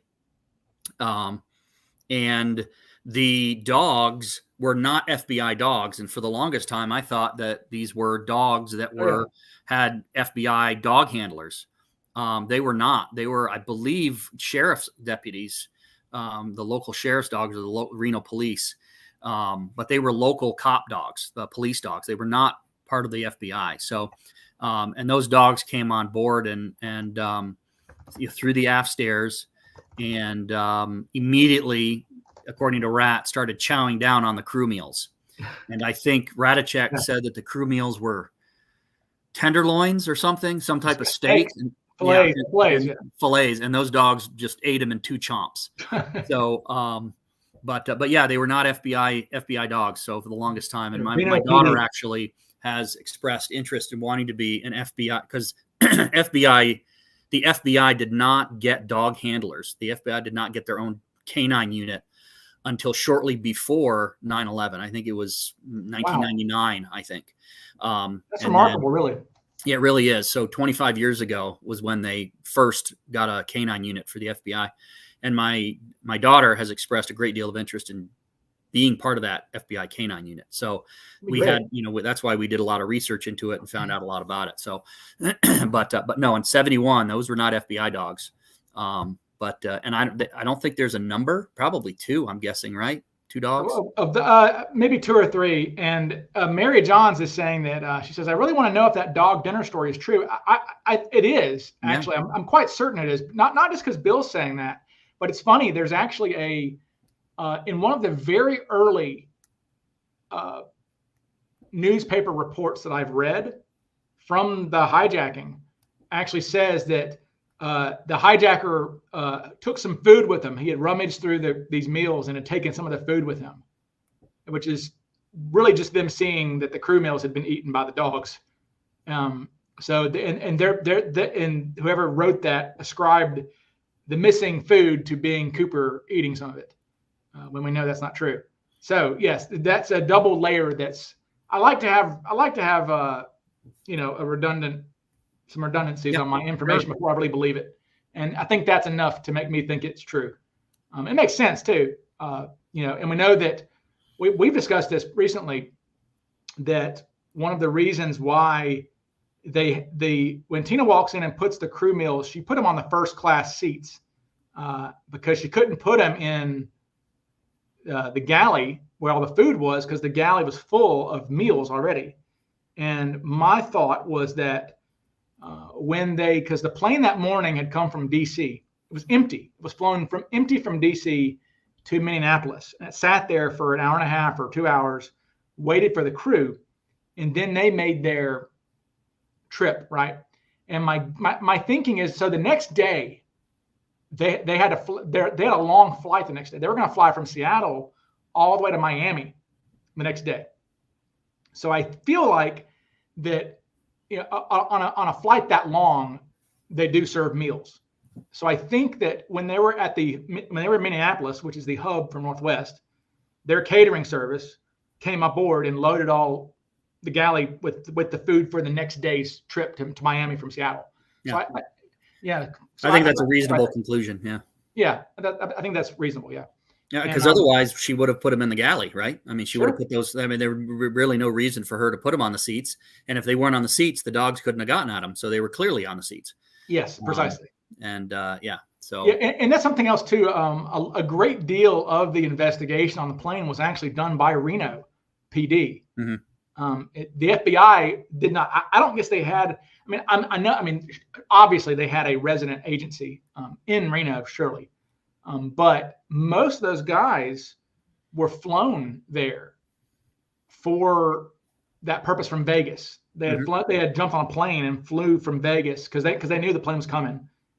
And as we've discussed recently too, I don't think Cooper wanted to be on the plane anyway when they landed. Not that he ever, because I don't think he would have trusted anything. Now you and I are FOIA public records request nerds. I've never thought about seeing if Reno PD or the sheriff's department has any records pertaining to the hijacking. Okay, that might be an interesting avenue for someone who wants to do a public records request. I know I've tried to do public records requests for multiple law enforcement agencies in some state other than Nevada. And it's very rarely do they have records going back that far, but it's not unheard of. So, and maybe for a significant case like that, they would have kept them. So maybe if someone wants to do a public records request for Reno PD or I don't know what the county's name is, but if the county sheriffs, maybe they have some files pertaining to the hijacking that might be kind of cool to look at. That's actually a great idea. Honestly, that's not a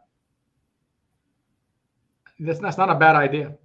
I think that might be worthwhile actually for if anybody wants to do that, or we may do that. I don't know. So let's see. Next one is let's see, that it was a Boeing 727-51. That's a certainty. Yes. We know what N467 US was. It was a Boeing. It was 727-51.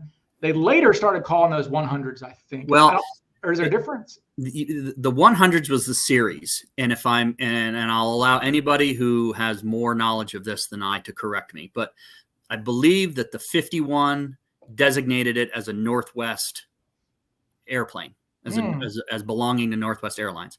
So American Airlines may have been something like 727-71. Delta might have been 727-61 or something like that. So I think the hyphen designation in terms of 51, et cetera, referred to the airline that it belonged to. That's but they all belonged to the 100 series. Okay. I did not know that. That's good. Yeah. That's good stuff there. Good. And the 200 series are very similar. The only difference is it's a little longer, and it has the Cooper vane, which prevents the air stairs from opening. No. Actually, so McCoy hijacked and Mac were both on 200s. Were they really? They were. And remember, the difference though is that the stairs were lowered gravity on the 100s, and they had a hydraulic lowering on the 200s. Right. So, which is interesting though, because maybe Mac wasn't on a 200, because Mac had to squeeze through a tiny. His was certainly gravity, because he's told that famous story about having to. It was like 18 inches open.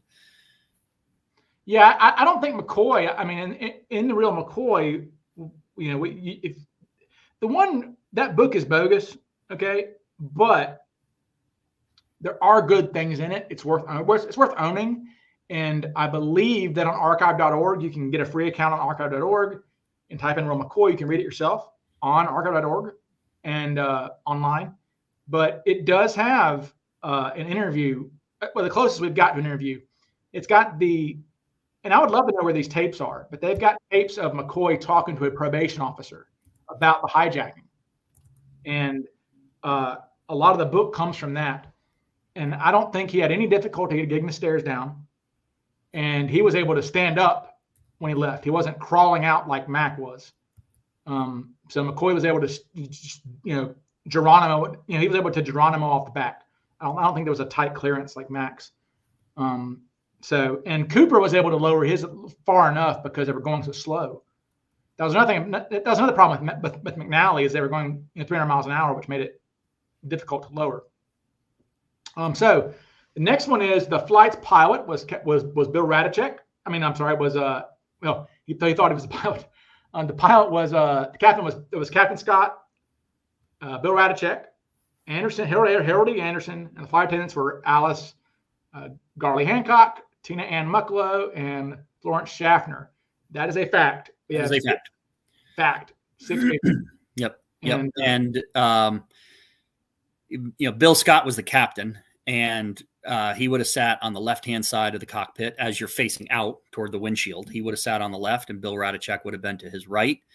And then Harold Anderson would have been behind Bill Radicek, kind of facing toward the side of the aircraft, kind of facing 90 degrees away. Bill Radicek, in his speech in 2012 to the Northwest Historical Center, talks about how he flew the aircraft out of Seattle, but he also talks about communicating, and we know for a fact that he was communicating with air traffic control and the company at the time. So, and Bill Scott is basically nowhere in that narrative. And that really doesn't match standard operating procedure for flying that type of aircraft. Mm-hmm. There's pilot flying and pilot monitoring. And the pilot flying is the one literally flying the aircraft and responsible for keeping that aircraft airborne. And pilot monitoring is in charge of communications, checking gauges, providing information, et cetera, to the pilot. In Bill Radicek's narrative, he's both the pilot flying and the pilot monitoring. Yeah. Which I think, and I think you would agree, is probably a little bit of a war story or a fishtail. As I said, he is Bill is currently the professor emeritus at Big Fish University. Yeah. Currently, but this photo here is actually a cool photograph because this is the cockpit of Flight 305 of 467 US, and that is Harold Anderson sitting in his engineer's spot. So he is sitting. That's the same guy. Sitting in the same chair, in the same cockpit from Flight 305. Yep. And that's Paul Soderlund, I think, in the captain's chair. And I don't know who the co-pilot is. He's one of the other guys, but I believe that's Soderlund. And off to the left there in Florence Schaffner's jump seat is Major Thomas Spangler. Right? That little shoulder there in the military fatigue green is Major Tom Spangler, who was basically organized the sled. It was his idea, and he organized it and put it together and kind of coordinated everything from the military's end, from the Air Force's end. And of course, he's also well known for the flight path and all of that sort of stuff. So some major players in that picture, some big names in the Cooper case. I love it. Yeah, that's kind of that's a cool picture. And I'd like to know who was in that co-pilot seat. I'm surprised we don't know. I've got it somewhere. Actually, I think maybe I actually have. Let me see if I have. It's not Hancock, is it? Or Al Lee? Is it Al Lee? No. I've got I have them all identified. So here we go. Yeah, sled test crew. I'll know who it is. It's one of the guys. Let me see. Here we go. Okay, it would have been. Where is he? Terry Smith? No. Terry Smith's in the back. Eric Linden, that's his name. Yeah, that guy right there, Eric Linden. I don't know who he was, but that's who was in the co-pilot's chair. Yeah, because Terry Smith is in the back. You can see his cool '70s jacket. He's in the back with the parachute guys in photograph. And there's our friend John Detler, who's still around. I think maybe. Yeah, I don't know if the other guys. I know that Wally Johnson's not around. Farrell's not around. Manning's dead. Linden looks old. He's dead. Soderlund's dead. Lyndon, on a quick Google search, I just brought up his obituary. He was the director of flight tests and chief test pilot. So okay, well, that's a good guy to have. So that'd be the guy to have on the sled test, is your director of flight tests and chief test pilot. So right there you go. Yeah. Next time I talk to Delta on the phone, I'm gonna call him a short. I'm gonna call him short. Wee John, I'll call him. Hey, Wee John. He looks pretty short there, doesn't he? Detler. Yeah, he's it's between him and Ted Braden in terms of height contest. That's great. And that's funny. And okay. Let's see. See, this is interesting. Jerome says, fun fact, Northwest was the last U.S. passenger airline to retire flight engineers, which is interesting. That's super interesting. On their 747-200s, they had flight engineers. Yeah. Interesting. I thought planes still had flight engineers. No, there was a big change going from a 3-person cockpit to 2. And so the flight engineer, when it came to computerization of the cockpit, they were no longer needed because the computers are doing everything the flight engineers needed to do. So. Okay, so let me explain this. We'll take some time on this one. PRD, I do want to explain this. PRD says, honest question, is it possible that Cooper walked out onto the stairs to toss out his briefcase, the dummy chute, then came back up, which was a false pressure bump? That's a great question. That's a good question. Yeah, and we'll try our best to explain it. Basically, so Cooper, we know when he was on the stairs because he was creating oscillations in the cabin rate of climb indicator, which was like your pitch, I guess, kind of any slight variance in pitch was going to be read on this thing. Well, it wasn't pitch; it was cabin pressure. Okay, that's right. So an interior pressure. So obviously, when you're flying in an aircraft, the pressure is going to change on the outside, but you want the pressure to remain the same inside the cabin because you don't want that painful ear pressure, right? Mm-hmm. So it allows the crew to make sure that the interior cabin pressure is remaining the same, that it's safe, even though they're gaining altitude. Obviously, Northwest Flight 305 was depressurized, so they were flying depressurized. So basically, the pressure that was indicated on that cabin rate of climb was the same inside as it was outside, where typically when they were flying pressurized, that wouldn't be the case. It would just be the interior pressure. But because they were depressurized, they were identical, right? That makes sense. So what was happening is there was some oscillation and oh man, I wish I had, I'm not sitting at my desk, but I actually have a cabin rate of climb. So the needle's kind of like this. And the oscillations would look like this, up and down, indicating that the pressure was getting lower, higher, lower, higher, lower, higher, was oscillating up and down. And the crew noticed that and they reported it. We're reporting, we're receiving some oscillations in the cabin rate of climb indicator. He must be doing something with the air stairs, I think is the exact phrase that Radicek uses. However, the sled test indicated that the oscillations would happen as someone was out on the stairs. But once that sled, which was approximately 200 pound sled, was dropped off the back, what would happen is, and there's a perfect picture of it there, is those stairs would kind of slam back up, sort of as a diving board recoiling. So it would kind of slam back up into the fuselage. Well, when that happened, it increased the pressure inside the cabin because you have all of that air pressure getting slammed shut. And it showed a massive increase in cabin pressure on that needle. So it kind of buried itself in the rate of descent indicator. So the cabin rate of climb indicated that there was a pressure bump. That pressure bump, a massive change in cabin pressure when the air stairs slammed shut, and that's different than the oscillations that they were reporting as he was presumably on those stairs. The crew even said, "We think he's doing something with the air stairs." So you can see the stairs kind of. It's not as dramatic in that. No, it's not. And I imagine that's probably going slower. The fact that that's a movie, so they're going out slower too. Yeah, and I imagine they probably took some safety precautions to kind of muffle the recoil. But yeah, so the same. So basically, the answer to the question is that he could not have, if he had, if he had come back down the stairs, they would have seen oscillations again. Yeah. Basically. Yeah. And you cannot, again, Cooper, no one had ever jumped from a 727 before from the air stairs.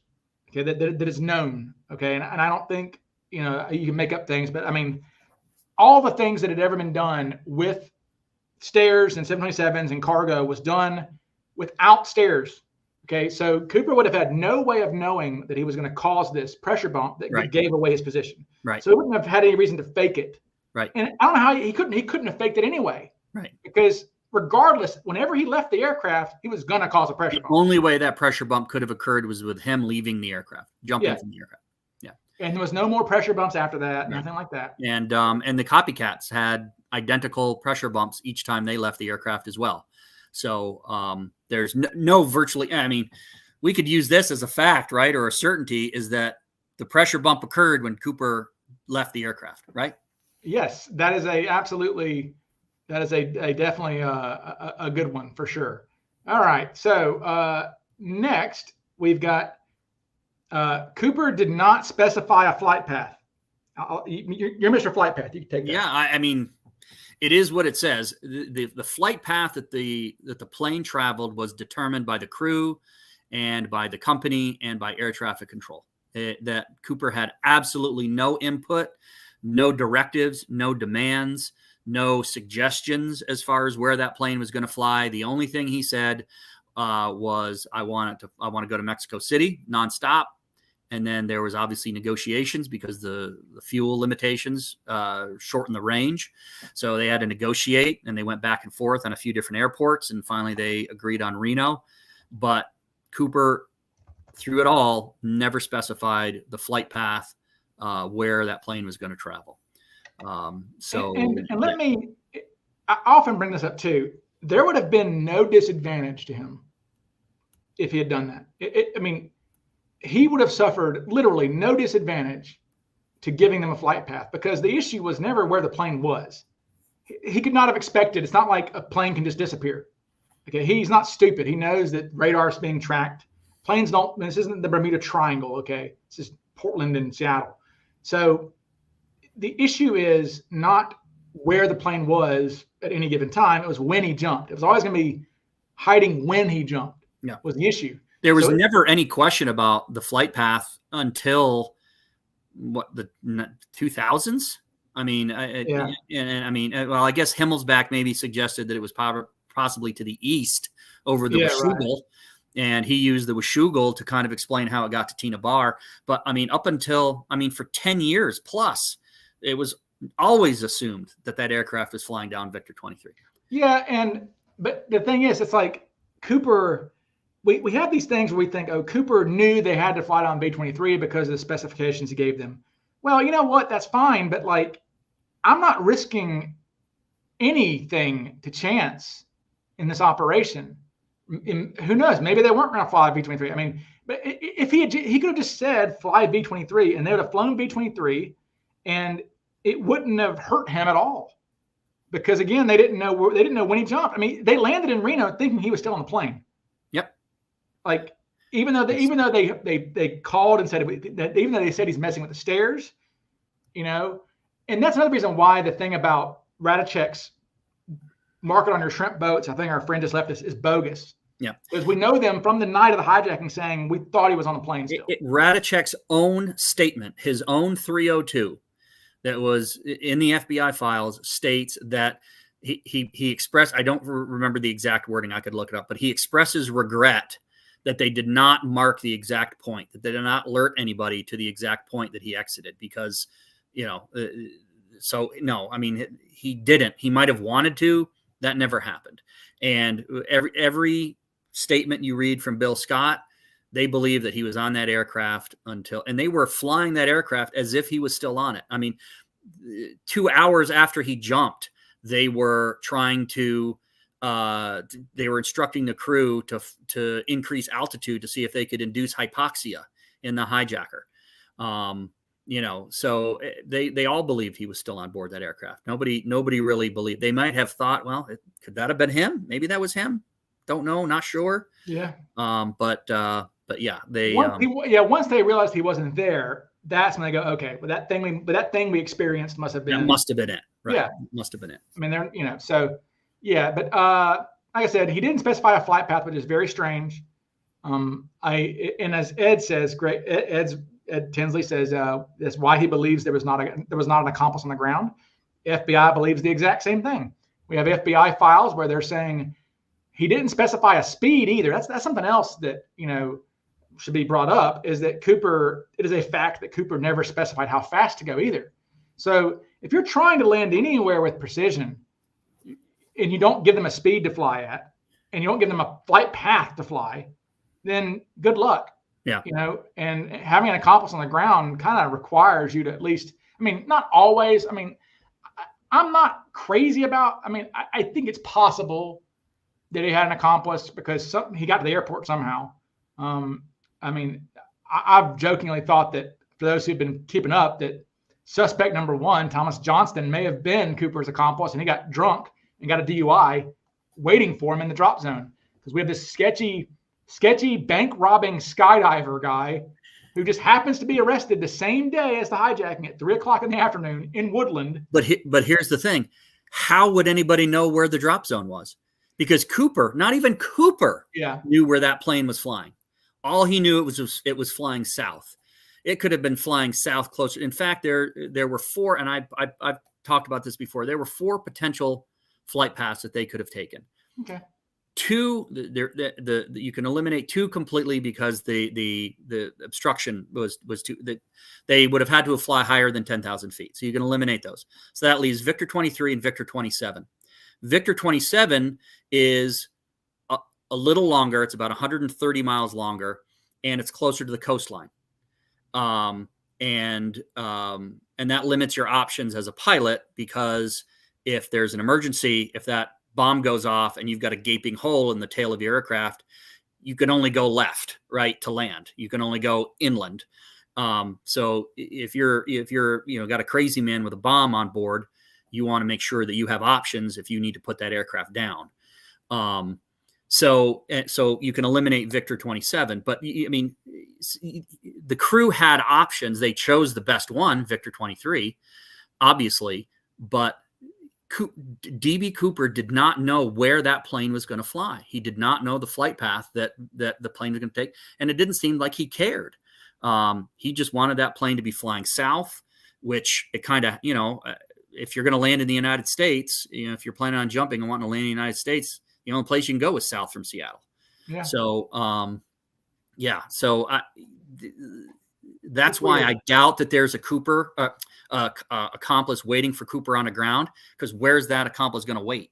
Is he going to wait in Eugene? Is he going to wait in Tacoma? Yeah. Is he going to wait in Boise, Idaho? Where's that plane going to go? Cooper really reeks of a guy who is just winging his drop zone. Yeah.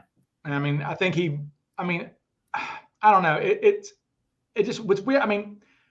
But at the same time, I have to think I'll say this, I think he knew where he was generally, because again, there's only one.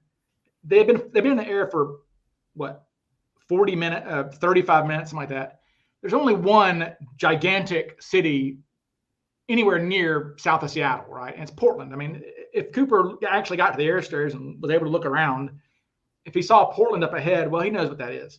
There's only one thing that puts off that kind of light footprint. It's Portland. So, I think he may have known where he was. But then there's people who are saying that he wanted to jump. Somebody just posted here that said that, where did it say? He said that, Cooper could have jumped as soon as he got out of Seattle if he had the knapsack. Well, the argument against him jumping outside Seattle is Tina has him still working on the knapsack when they take off. If I'm jumping right outside Seattle, he could just say, hey, wait a second. He was controlling when they took off. Yeah, but the flip side of that is that she also reports when she gets back to the cockpit that the last time she saw him, she said it looked like he was getting ready to jump. Yeah. And that was, when the last time she saw him was about 5-6 minutes after takeoff. About 7:41, 7:42. So within 5-6 minutes of that plane taking off, to what Tina witnessed, he looked like he was ready to go then. We know that he didn't. He waited 30 minutes. Why? We don't know. What caused that delay? We have no idea. Yeah, so that's why I'm not sure about the whole accomplice thing, waiting on the ground, because where are they going to wait? You know? It's weird. Actually, yeah, and yeah, we've got I don't know, it's interesting. So, okay, a couple questions here. Somebody says, who is it? Where'd it go? It was a good question. I'm sorry, folks. Where did it go? Questions are Burger Guitars says, if you were to go find some Cooper money out in the wild, would you get to keep it, or who would it belong to? It's a great question. Great question. I would say that. Well, I mean, obviously, if you didn't tell anybody about it and just sold it on eBay for $10,000, then that's fine. I think that I would say that legally, I guess I don't know what the style of the case was, Ingram versus FBI or something. I don't know, but whatever that case was, set a precedent. I think that DB Cooper money is forever shall be finders keepers, essentially. Possession is 9/10 of the law. Is that right? A thing? Although, it could be that because okay. So because the insurance company had not been made whole, I think that possibly the law would say that half of whatever it is would have to go to, or half the profits, I guess, maybe would have to go to. But the company's bankrupt now, or their company's gone. So company's insolvent. Right. But I would say that I think the FBI would come take it and have to do some stuff. But I think eventually you would get it back. Yeah. Because I mean, you did find it and it's abandoned property. And it's interesting that the FBI actually put out a thing where they said, look, the FBI, I think in I don't know what year it was, but they put out a thing that said, look, if you find Cooper money, we're not going to prosecute you for receiving stolen property. Because theoretically, when Brian pulled that money out of there, when he did that, they had stolen property. I mean, that was not just free that was stolen property. That was money that was stolen. So they said, look, we're not going to, the FBI put out an immunity, which I guess still lasts, that says, we're not going to prosecute anybody for receiving stolen property, for owning this stuff here, So any thoughts on that, Chris? Yeah. I mean, you're the lawyer. Like I said, I would think that it's like you said, finders keepers. The FBI might try to come and knock on your door and take it, but you could always lawyer up and, fight it out in court. Yeah, I mean, I would think that if you find Cooper money now, it's yours. So yeah. Speaking of, and speaking of the Ingrams, I'm hoping this will load here in a second. We actually had this clip here. I'll go ahead and play this clip for those who haven't seen it. It's pretty good. Of on the weekend after Tina Barr, the Ingrams. This was news to me recently. Were featured on Saturday Night Live. So I'm going to play this clip now. 8-year-old Brian. No, actually, that's not the one I want to play. Actually, I'll have to find a better clip of that actually, and see if I can. But here we go. This will be it. Yeah, we'll wait for it to load. But yeah, the money that Tussaw's relatives have presumably are going to be the best of the ones that Slim got, because he said he got to pick 6 of Slim's. Here we go. Here it is. Listen to this, folks. 8-year-old Brian Ingram of Vancouver, Washington, did this week what FBI agents have been trying to do for the last 9 years: find hijacker DB Cooper's money. Brian is now in custody as the government feels Cooper may have arranged with the Ingrams 9 years ago to have their yet unborn son pick up the money. The youngster, facing life in jail, says he was framed. So I love that. Brian says he was framed. That's really funny. But okay, so let's see. Okay, next is going to be that Earl Cossey packed. This is a fact. Earl Cossey himself packed all 4 parachutes Even though they were different. This is a trippy fact. I mean, this has kind of tripped me out a little bit. And I kind of cut you off and talked over you there, but basically, all 4 parachutes that were delivered to DB Cooper were packed by Earl Cossey, but half of them came from 2 different sources. So the 2, correct me if I'm wrong, the 2 front reserves came from Issaquah Sky Sports. Yep. And the back chutes came from Norm Hayden. 2 completely different people, 2 completely different sources, packed by the same guy, Earl Cossey. Yeah, that's kind of a weird kind of vortexy thing that Cossey had given these 2 backpacks you see there. He had given those to Hayden in May. And these other ones just came from Issaquah Sky Sports, which happened to be that. And speaking of the parachutes, one thing, and this is probably a fact too, not a fact, but we can assume it. I love the interesting thing that we discussed the last time we did this, where Cooper thought these parachutes came from McCord Air Force Base. Mm-hmm. And either whether he died 60 seconds after he jumped or he died 60 years later, I think Cooper went to his grave presuming his parachutes came from McCord. They were Air Force chutes. Because that's what he was told. Mm-hmm. He was told that by Tina, who came from the pilots. They said, "Oh, McCord," and he's bitching, saying, "Oh, the goddamn McCord's 20 minutes away," or whatever. Mm-hmm. So I think he always assumed they came from McCord. How would he have known, right? Yeah. That they weren't. He wouldn't have known that. He didn't ask for them from McCord. He didn't demand them from McCord. He just was told that they were coming from McCord, and he was like, "Okay, fine." Yeah. We have a poster says that PRD says the Issaquah site is a Costco now. So there you go. I think that's true. Yeah. I think Eric Eulis did a Facebook Live from there within the last year. Okay. And it was the parking lot of a Costco or a Walmart. It's pretty wild. And all right. So now let me ask you, getting back to Cossey, the fact that he packed all 4 of those chutes despite being different sources, do you think he was just that ubiquitous as a rigger in that area?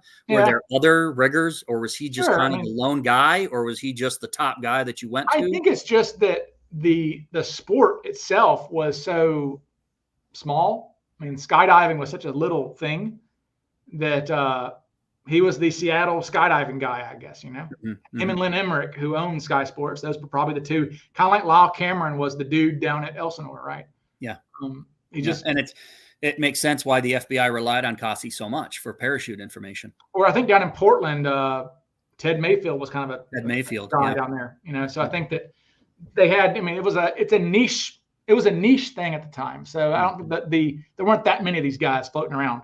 So I think that it's just coincidence, but it's not a crazy coincidence, I guess is what to say. Here we go. Another fact: the hijacker's alias was Dan Cooper.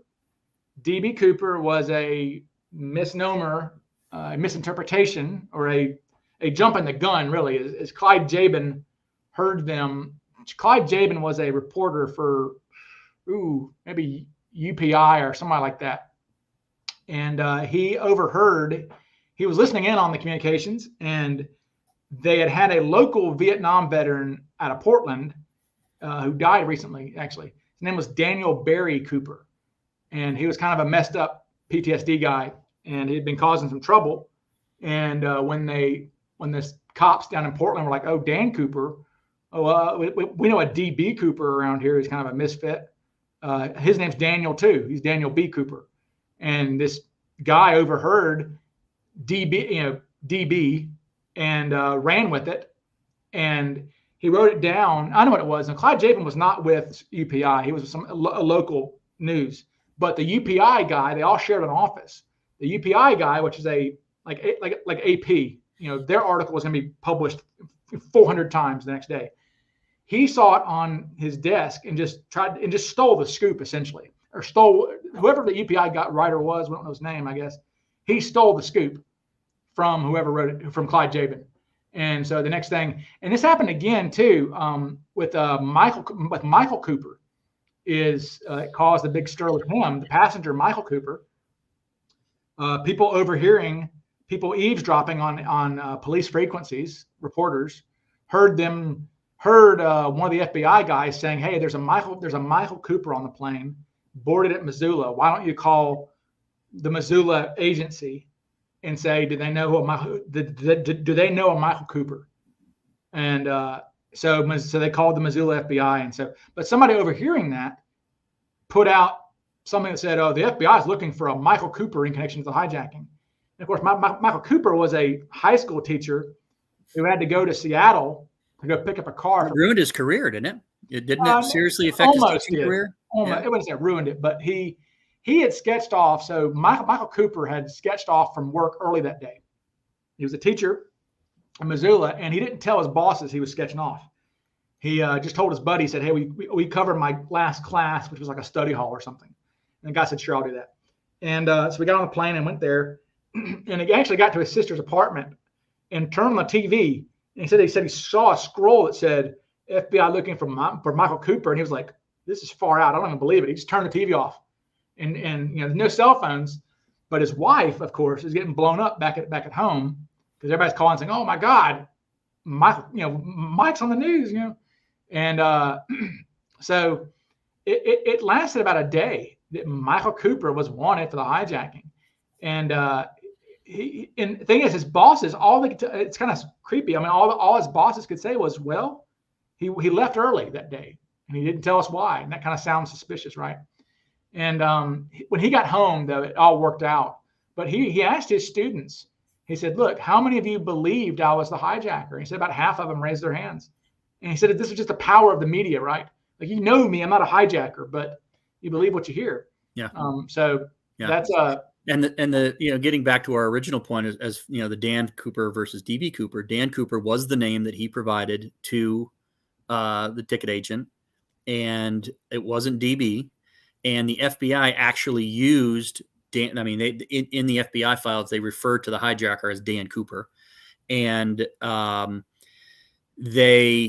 think one of the things that they used to kind of question people is, well, what alias did you use? Because someone who is kind of casual and confessing to the crime or claiming that they're Cooper would just say, well, I told him that my alias was DB Cooper. Well, of course, that wouldn't have been true. So that would be an easy way for them to eliminate people who were full of crap. So it was, and here we have a picture of the actual ticket here. You can see Dan Cooper. And that's another fact, is that was written by Dennis Lindsay, who was the ticket agent. Dan Cooper was not written by DB Cooper. There's a fact. There is no known handwriting for DB Cooper. Right. I believe the Rackstraw grift did something with something. I don't know what they did, but they had some handwriting analysis or something. Yeah, and it's stupid. It's like, no, this was written by Dennis Lindsay. And we know that for a fact. So that is the ticket there. Yeah. And how kind of them to round up to actually charge $18.52. So the ticket could be $20 cash instead of today Cooper's ticket would be $21.48. But they factored in the taxes already just so it could come to a round number of $20. Yeah. How nice of them to do that. Small detail. If you look at Bill Mitchell's ticket, it is different handwriting. So he was serviced by a different ticket agent than Cooper was. It's not Dennis's handwriting. It's different. Yeah, that's actually a pretty good point there. Yep. And okay, next is going to be a fact. Cooper could not have jumped with a front chute, as his harnesses on his backpacks lacked the requisite D-rings. So you're the parachute guy, so go for it. Tell us about the parachutes and what he jumped with and why he couldn't have jumped with the dummy, et cetera, et cetera. Okay, well, I've actually got these props here. Let's see. See if I can do this. All right, here, folks. We'll do some live action here. So this is a front reserve, okay? This is what Cooper would have had. So front reserves have these little clips here. All right, these clips are supposed to clip on to a harness. Okay, these harnesses are supposed to have a little like metal thing, not these, but it's supposed to have right on here little metal rings that they're called D rings. All right, And Cooper's did not have these, just like this one doesn't have them. Cooper's did not have them either. And so there is no way, like, to safely, I guess, attach these clips to this, because it doesn't have the little hooks here. Okay. And the reason being is that, for one thing, in the military, these were emergency backpacks to be used in an emergency, right? These people were not expected to be ever use them, right? And so it's the military. They're going to say, hey, man, you're lucky to even have a parachute, right? So military chutes generally did not have those. Also, pilots who would wear those could not have a reserve on them because it got in the way of their gear, of the cockpit controls and things like that. That's often why pilots would wear butt parachutes. They would sit on their parachutes, actually. So there were no reserves in military. There was no reserves on military, rigs, essentially. I mean, first for paratroopers had reserves, but for these, which are for flight crew, right, they were lucky to have one. But the paratroopers had the front reserves, but they used oh my gosh, the static line. They did static line jumps, so they did not. Very different. They didn't do free fall ripcord pulls. So there's an inconsistency there it appears to be a little bit of inconsistency there in Cooper's knowledge of the different types of equipment. Well, I mean, he knew enough to know that the D rings were missing, because we have Tina saying that Cooper looks up at her and is like, "Hey, where's my D rings? They should know I need D rings.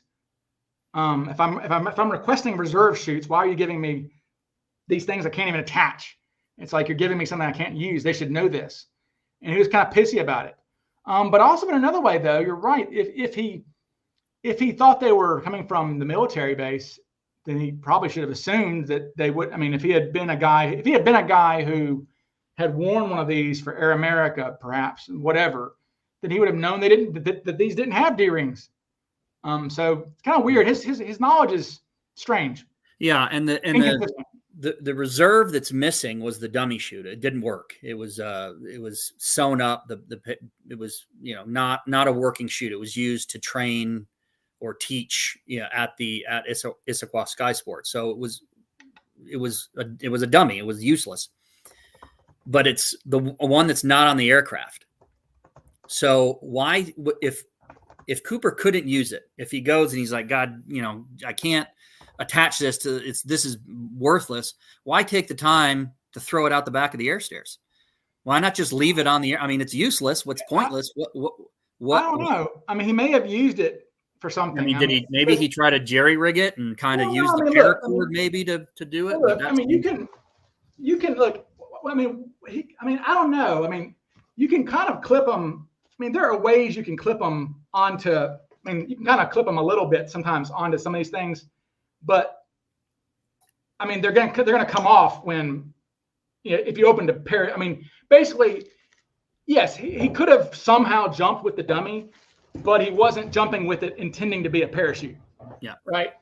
He may have opened the pack or something, which is inherently dangerous. But I would say that maybe he tossed it early because he didn't like the way it looked. He probably may have been suspicious. I guess what I'm saying is, why toss it? You know what I mean? Like, who gives a crap? I mean, it's or maybe he left the other ones on the aircraft. Why take the time to go throw that one out the back? Yeah, I don't know. Maybe but the FBI but the FBI knew that he couldn't. I mean, Nikki's saying the D rings are only in Tucson, right? Yeah, he's talking about Cooper. Yeah, so the Cooper commenting on the D rings is only in Tucson. But as I've said, many times, if I am writing a Cooper, everyone knows I talk about. I mean, I'm writing a Cooper book. Okay, I am damn sure not going to misquote or invent something that if I talk to Schaffner or somebody, I'm not going to just make shit up because they're still alive and can read it. All right, Tucson wrote this book. Tina Mucklow is only 33 years old when this book comes out. I mean, these people are not old at the time. This is 12 years later, right? So, I mean, his he would be destroyed if they were like, this is bullshit, right? Tina could have said, that's not true. He didn't say that, you know? So my presumption is that most of the things like that are going to be true. Yes. It's not, Tina does not say about the D-rings, about Cooper. Look, the D-rings were missing. That is a fact. I mean, that is all in the FBI files. They're like, hey, he couldn't have used these things. So even the FBI is vexed. They're like, why would he? Because the FBI was vexed about the missing dummy. They're like, he must have just kicked it out the back because he couldn't use it. Yeah. Which is a perfectly reasonable explanation. I guess I'm just questioning, like, why take the time to carry the dummy to the back of the aircraft and throw it out? Well, it's not very heavy. It's really just kind of an unnecessary action. It would almost make more sense, especially considering how he took the time to jerry-rig the money bag, that perhaps he took the time to jerry-rig the reserve to himself. But I don't really know. But Tina didn't see that happen. So, yeah. I mean, I was going to ask you, Tina did not see him with the dummy on, huh? No. In fact, she says that he opened the – what's weird is that – here's what's strange. So, apparently the dummy chute was obviously a dummy chute. We don't know. It's redacted because they're freaking – I mean, I don't know why this has to be redacted. FBI people, if you're listening, my God, there was no reason to redact this. In the redaction, in the FBI files that have been released, they're describing the parachutes because some guy wrote, when the parachutes showed up, the FBI looked at them and took notes of what markings were on them. I'm going to pull that slide up again. I kind of did this on kind of photoshopped it. You can't really see it, but so on the T7 there that's drab, that's essentially the one that they have in the FBI custody. Okay, that's the one that he cannibalized. It's got a marking on it that says, I believe it even says like Cassie on it, maybe, and then it says Johnson on it. So like somebody wrote their name Johnson on it. Well, you can't really see it, but on the dummy reserve, I wrote across it non-functional. That's my guess, because in the FBI files, it says there was also a chute that said blank redacted on it, and I've tried to come up with like the letters. And I've got like non-functional, like I think like training only, maybe something like it's. I mean, it was obviously a dummy chute, okay, and not Acme parachutes. No, and there was no red X because I think that would have been written in the FBI file. It had something written on it. But so maybe. But what's weird is why didn't Cooper cannibalize that one first? Right. I guess I know why, because it wouldn't have had the shroud lines and things in it. Yeah. I guess, but would he have known that? I don't know. But Tina does say that Cooper, first thing he did when she said that she remembers him opening a parachute pack and trying to put the money in it somehow, and he said it wouldn't fit. He put the bag in it and was like, "This is not going to work," okay, and then gave up. Now. That's possibly the dummy, because she talks about also him cutting. I mean, we know he cut the shroud lines out, right? But he would have had to have cut the shroud lines out first to have tried to put the money bag in the chute pack, right? So it's almost like she's describing two different incidents. So it's possible that he opened the dummy chute and tried to stuff it in there. But I don't know. But you can't really open the dummy. I mean, isn't it? No, it's not like you can pull the ripcord and deploy it. Yeah, that's actually why it existed. So really? The dummy chute existed because what they would do is they would hoist you up onto they had some contraption. Mark Meltzer actually did his practices with these dummy chutes. Is they would basically pull you up on some contraption, and you'd be wearing a dummy chute, and you could pull it. And I mean, you could just pull it basically, and it's gonna and something in here. Cassie said it was a parachute canopy that was cut in half, then folded over and sewn shut. So basically, when you pull it, it would just plop to the ground. Something easy that they could then stuff back in and close it up without having to repack a chute, right? It was, you could open it for sure, and it wouldn't have. I don't think it had any shroud lines in there. Tina. The problem with Tina is the only one who's noticing all this, and Tina admits. She says, I was not really paying attention to him. He was doing something with the money and the cords and things, And she admits, I wasn't doing a very good job. She says, it's fuzzy. She says, my memory is fuzzy in this regard of what he was doing with the money bags and stuff. So another Coopery thing that's the vortex, we can't really be sure, about that. So that's that. But let's see. All right. Next, Cooper carried, we know for a fact that Cooper had, when he walked into the airport that day, that he had at least $40 with him in the form of 2 $20 bills, because he paid for his ticket with a $20 bill, and which was the exact amount. Then he pulls out a $20 bill to give Flo. Okay, so we know that he at least had the equivalent of $200 with him that day when he walked in the airport. So that's a known fact. I mean, I would assume that if he had smaller change, he would not have burdened Flo by doing that. So I think it makes sense to me that he may not have known how much his ticket was going to be, but it's going to be under $40 probably. I mean, so he may have had $60 on him, Right. I mean, either way, he didn't apparently have small change. Right. Because so he would have, it's not like he would have gone out for breakfast that morning and spent, whatever, broken a 20 and had, a $3.50 left over. It was, he arrived to the airport with whole $20 bills. Yeah. I mean, let's see. Somebody else, let's see. Altec Troy has a good little question. He says, was he a metals guy who knew about airplanes and parachutes, or an airplane guy who had a hobby in metals, or an ex-Air Force guy who worked in that industry as a civilian? Boy, if you could answer that question with any degree of certainty, you pretty much zeroed in on the guy. Yeah. I would suspect that he was an ex-Air Force guy who had a job as a civilian, if you're going to go that route. I would say that he had been a pilot at some point or something like that. If I think his experience came earlier in life, I would say. I don't think he was a airplane guy first. I think he was a civilian first and an airplane guy second. It was a hobby, I think, for him or something like this. That'd be my guess. Okay. What is your guess on this? I don't know. Yeah. I don't know. I mean, I guess I don't think Cooper demonstrated any knowledge that required a high level of expertise.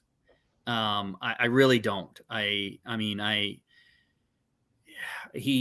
think he demonstrated some aviation knowledge. That's clear. He demonstrated knowledge of the aircraft and some flying. That's clear. I think that's beyond dispute. The question is, number one, what degree of that knowledge was there? Was there a great breadth of knowledge? And was that knowledge gained through experience or through research? If I'm going to hijack an aircraft, I want to know about airplanes and flying. Unless he gained that experience flying in the Air Force or, Korea or something. So I don't know. I don't really know. It's really a matter of, does Cooper need to be a pilot to demonstrate the knowledge that he showed? And I don't think he had to be a pilot. Does that mean he didn't have any aviation? Was he aviation adjacent?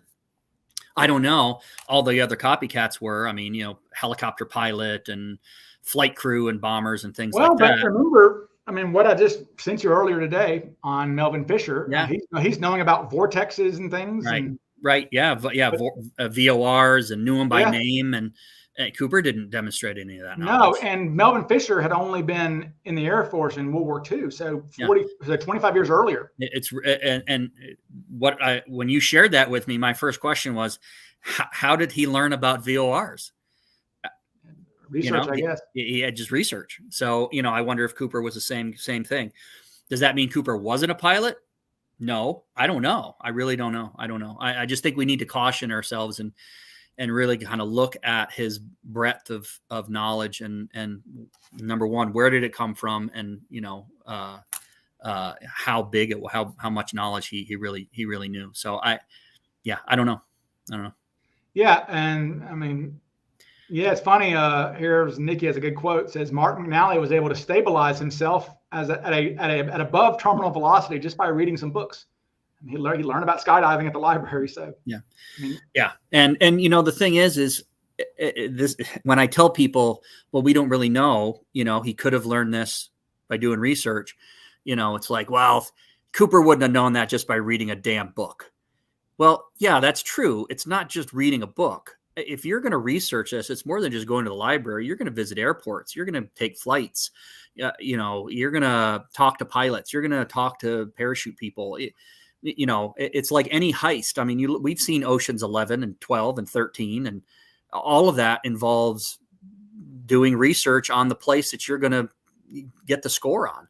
So I don't think it's out of the realm of possibility that Cooper did some research into this. We're assuming that just because he displayed that knowledge, it had to have been prior knowledge. And I don't necessarily think that's 100% true. Yeah. All right. So let's see. A truth. Well, we kind of gone over this. One of the truths is he jumped with a military emergency backpack and also left behind in a military emergency backpack. So that actually is important because for a long time, put this back up here, people thought that he had, and this was discussed in the myths episode, but for the longest time, I know that when I got into the case, I think when most people who've been in the case for a while, I guess, even 5 years, anybody who's in the case even longer than 5 years, a lot of us assumed that just for whatever reason, it was it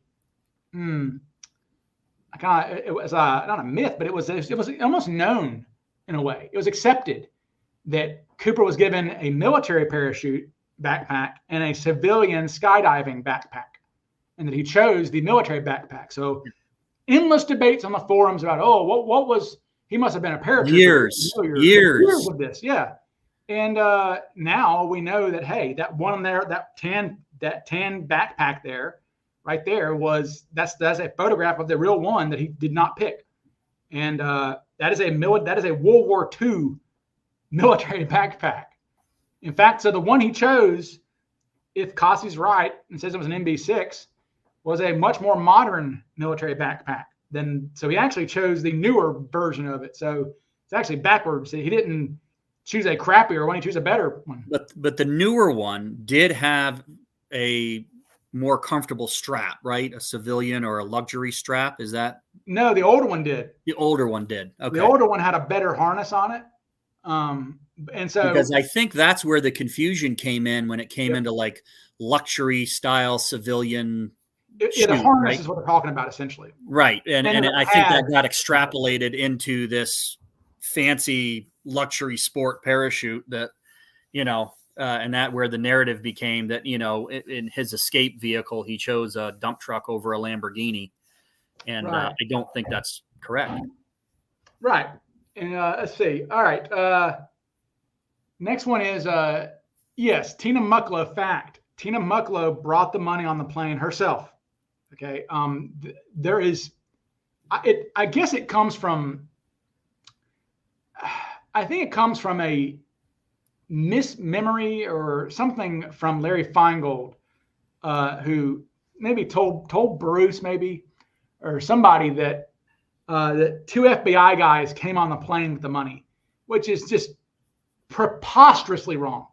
Like, not even remotely correct. The FBI were demonstratively told to stand down, have nothing to do with it. What Larry's remembering, I think, there's actually a photograph of it. Maybe I can find it. But what Larry, like, again, try to remember. I mean, I'm not even 50 years old. I can't. I mean, so I can't imagine having 50-year-old memories, right? So I think that what Larry's remembering, Feingold, the passenger, is when he came into the terminal. When Larry came into the terminal at the airport, he actually saw. Here it is. Okay, let me bring this up. He actually saw Don Steele, who was one of the first case agents, actually. He saw Don Steele there. You can't kind of see it, but it's hard to see. But Larry is, this is them. Well, there's Bill Mitchell right there behind Larry Feingold, but Larry's kind of like has his arm around a guy, and the guy has his hand extended to give a handshake. That's one of the FBI agents who he worked with because he was a U.S. attorney. And so I think he's just conflated. I don't know, something. He's saying it was an FBI guy there. I think he's remembering that incident. But no, Tina Mucklow absolutely came back. Tina's the one who carried the money on the plane. Cooper said it has to be her, and it was her.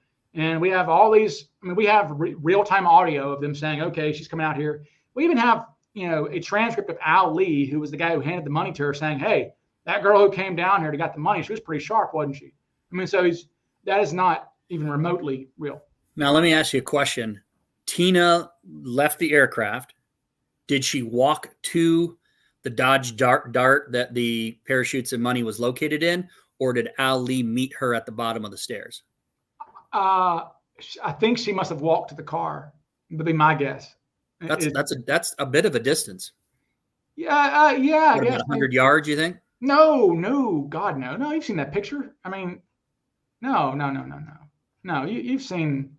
No, I mean, we got a photograph of it. Let me pull that up for sure. No, I don't know if it's. I don't even know the distance. I mean, it's not that great. I wouldn't think. Where is my? See, folks, I need to have my. I feel bad whenever I can't find. You should feel bad. My photographs here. Where? If you're going to anoint yourself the arbiter of canon in the Cooper case, you better have your crap together. I know. Here we go. Okay, here's the photograph here. All right. So here's the Dodge Dart. You can see it with its lights on there. So yeah, that's I don't know, 30 yards maybe, something like that. Yeah. I mean, I'd say 50. I used to coach football. I'm pretty good judge with yards and distances. 50, you think? I mean, yeah, that's parked on the 50-yard line and the air stairs. Well, now is she going out the front stairs? Yeah, of course. Okay. Yeah, and then that's different. That's probably, I'd say maybe 20 yards, 25 yards. Yeah, it's not far. And incidentally, I determined when this photograph was taken just this past week because I came across something that said that Radicek told Al Lee in that photograph. You can actually see Al Lee there very briefly. You can kind of make him out there. He's standing in the passenger door. This photo, and he's waiting on Tina to come out. That's why I'm saying I think Tina walked up to him because he's standing there by the door. But I found something recently that said that even before the passengers came out, Radicek told him to go ahead and turn the headlights off. So the headlights were off on that Dart there before the passengers come out. So this photograph is taken basically right as Tina's about to come walking out. So the money exchange has not happened yet.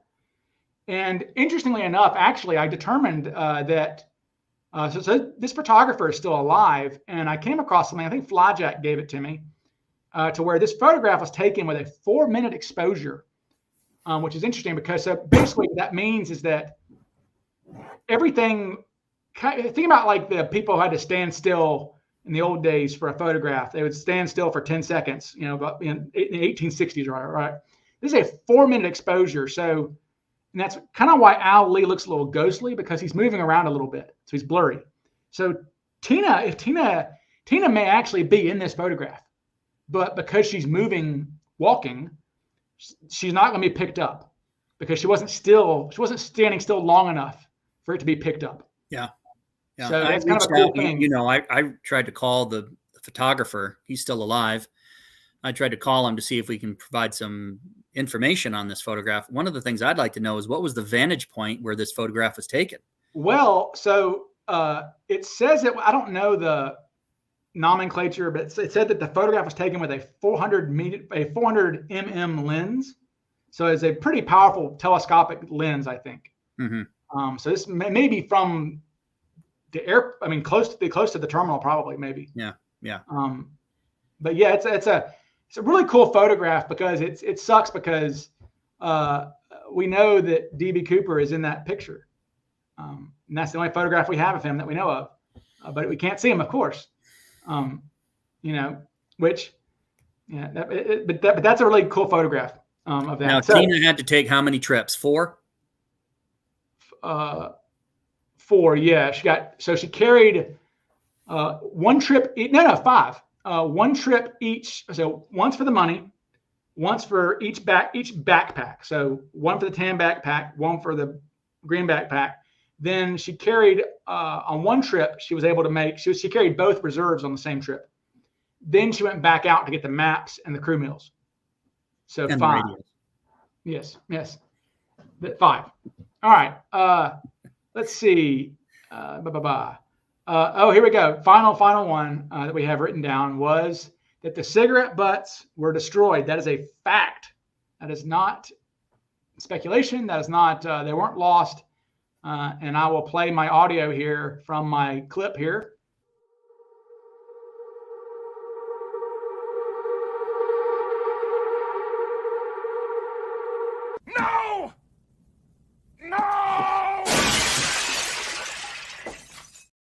That is the ultimate FU from the vortex. Like literally, that's it. That there is no greater FU than the fact that the cigarette butts were destroyed, because obviously we would have good DNA from that. Yeah, very good DNA. For sure. The case would have been solved 20 years ago. Yeah, exactly. Probably. Yeah. Probably. And or at some point, hence, for sure, because they would have had a good profile, and we could have. Yeah, I mean, that's the one that's the great bummer of them all. And of course, the hair slide is still missing. All right. So, all right. So let's see. Some questions here. Okay. Jay Weiss, I will humor you here. He keeps asking about Tina Mucklow hiding things, and no, I don't think so. I think the only thing that you're seeing is that Tina is a nice person who was probably raised to not say anything ugly about anybody. And I think she's being polite. I think if you read between the lines, Cooper was hostile a couple times. You can see, if you watch the clip of her, you can even see her hesitate because she doesn't want to throw the guy under the bus. She says, here, I'll play I think I have the clip here. You can see her. She says, even though he was impatient a few times, she's trying to she hesitates. 36 hours after the skyjacking, the flight crew faces the press, giving reporters and the nation a first-hand account of their experience. He was not nervous. He seemed rather nice, and other than he wanted certain things to be done, he never tried to harm myself.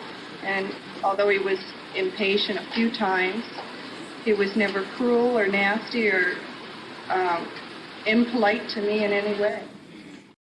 So I think she's being generous because if you read Tussaw, if you listen to Bill Radicek talk, if you listen, there's other Tina things that we've seen. He got really upset about the knapsack not coming. He got upset about the refueling. Tussaw has him punching the wall, basically saying they're trying to bluff me. We have a Tina interview. He gets angry when he's told that the shoots are coming from McCord.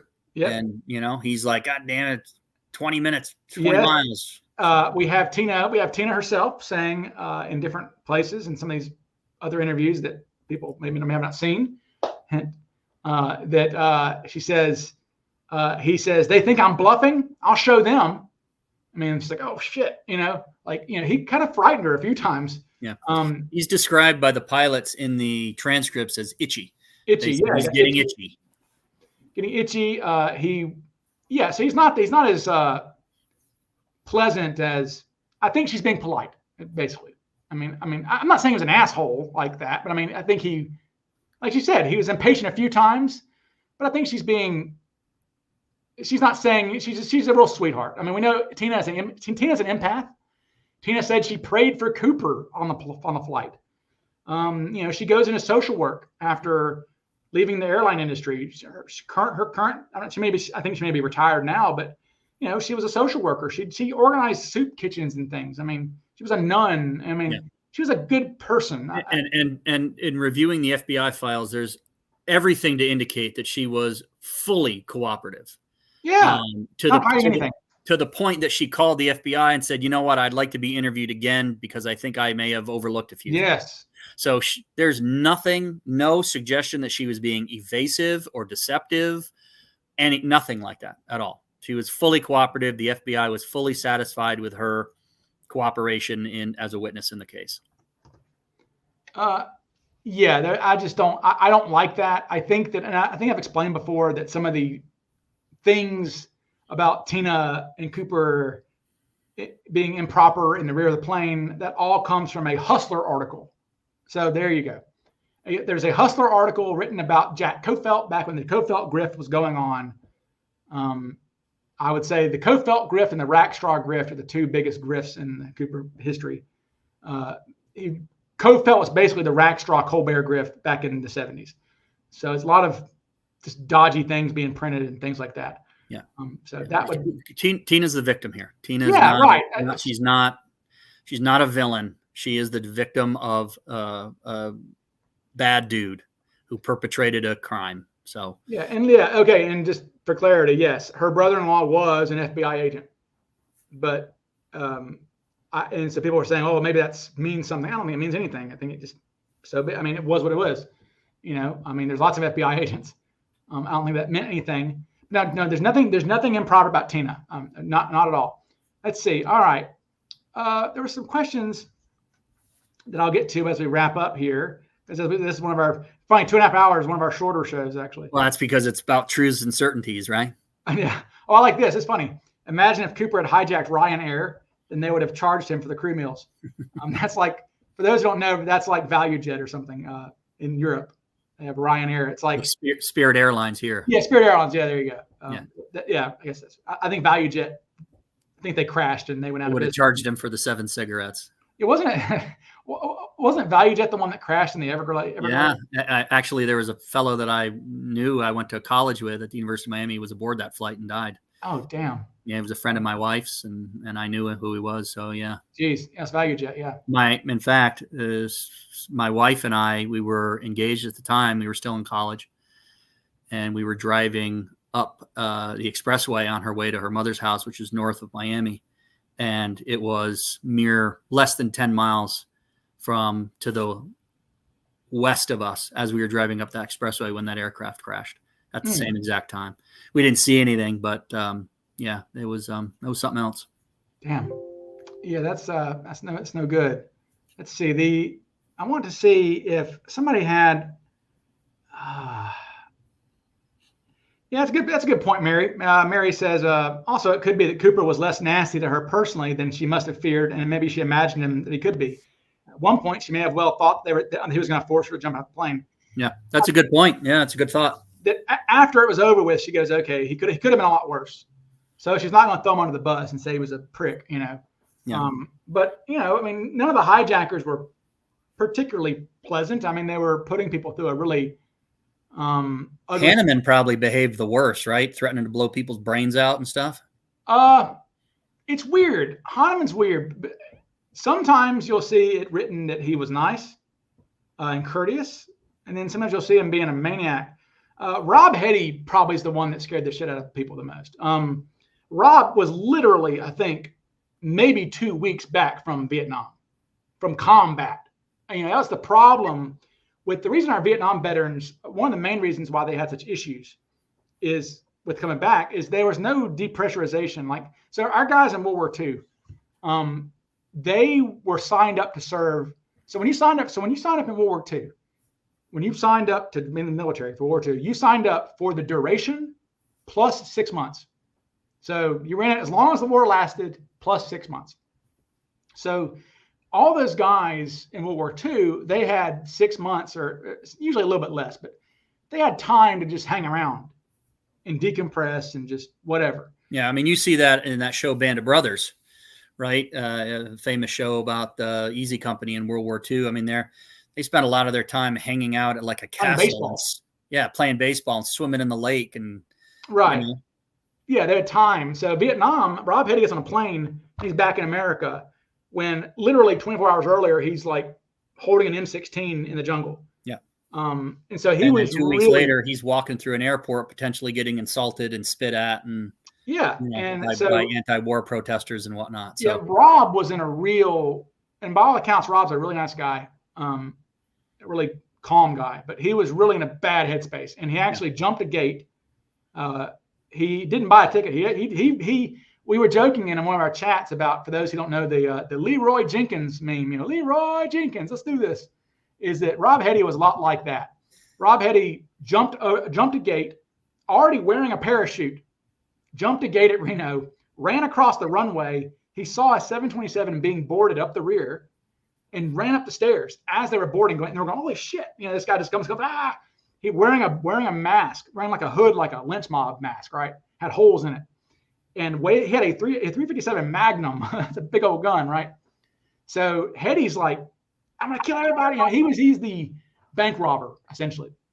He even fired a shot to prove a point. He fired a 357 inside of a plane is going to be really loud. 357 Magnum could air condition an elephant. That is a big gun. I mean, that is a big, very loud, firearm. Very loud. I mean, your ears will ring. Boom. No, for sure. And so he was very aggressive. So he scared them a lot. And so, but no, Heinemann though put a noose around the captain's neck. He was doing some weird stuff. Yeah. You know, whereas in my Melvin Fisher FOIAs that I have, every passenger's like, this guy was chugging Maalox. Literally, they're like, he was walking up and down the aisles, complaining about his stomach, drinking Maalox. Like every passenger's like, he was chugging Maalox. It's like, okay. And what's funny is one of the stewardesses, I don't know why, but she says she wanted him to go to the bathroom, so she kept feeding him coffee. It's just some of these hijackers. Like, it does underscore though. Cooper, again, we don't know who the guy was, but he was better than everybody else. I mean, he did it a lot better. And you can say that whatever. I mean, he gets the advantage of escaping because he's the first, I think. But the fact that he even got that far without the passengers knowing, without causing a big scene, he was a little better than something was different than the others. He was better at it. For whatever reason, I suspect that he had done crime like this before. It wasn't his first rodeo. McNally, Mac was a felon at the time. Mac was, our friend Mac was casing a Brinks truck route to go rob it when he got the idea to do his hijacking. So I think that Mac wasn't fidgety or acting crazy. I think Mac had been arrested for burglaries and things before. Whatever he had done, he was a little more cool than other people. I would say Mac and Cooper are actually our two calmest. I mean, nobody ever said anything about Mac being aggressive or angry or mean or anything. But we know Mac. Mac's a chill kind of guy. That's not his personality. He did. He pulled his gun, and I mean he let everybody know that he meant business. And sure, but he wasn't talking with Mac. He said that if push came to shove, he would have. Made hay. So, yeah. Yeah, I mean, it's interesting. Yeah, I mean, that's a good point, Nikki. I like this. He says that he gave the copycats a blueprint, and none of them improved upon it. Yeah, which is really interesting. I mean, I don't think anything other than the guys who specified a flight path. Nothing else was. I've said it before. People can disagree. Cooper's superpower is that he was everybody and nobody. He blended in. He didn't draw attention to himself. He tried to remain as inconspicuous as possible. And I think that was the key to his success. Had he stood up and, declared to the entire cabin that he had a bomb in his briefcase and everybody better shut the bleep up and do as he says and, this, that, and the other, I think it would have gone very differently for him. The fact that he was able to just act totally normal and calm and not draw attention to himself and not be, I think that went a long way. And I think that differentiates himself from some of the copycats who made themselves the center of attention. Well, and to be meta about it, he's still everybody and nobody because of the facts he gave us. I mean, his behavior, his knowledge is so back and forth. Yeah. It's Well, he was a pilot. No, he just did research. Well, he was an expert parachutist. No, he didn't know this chute from that chute. He didn't bring his own gear. There, you can make a case for everything, right? So, yeah. So he's still everybody and nobody. Everybody and nobody. Yeah. It's what a great mystery there. Let's see. So somebody brought up. I hope you don't mind me hijacking your show. Please. Somebody mentioned about the tie. Yeah. I guess Eric Ulis made an announcement yesterday. I'm not aware of that. I'm not either.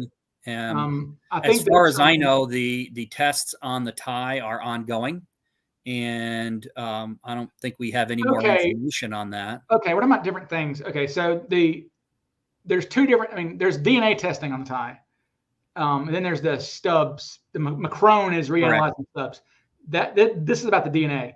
Apparently they did something with the filter or something. Tom K had done something on one of the sticky stubs, and they had just done a test, and it was Tom K's DNA.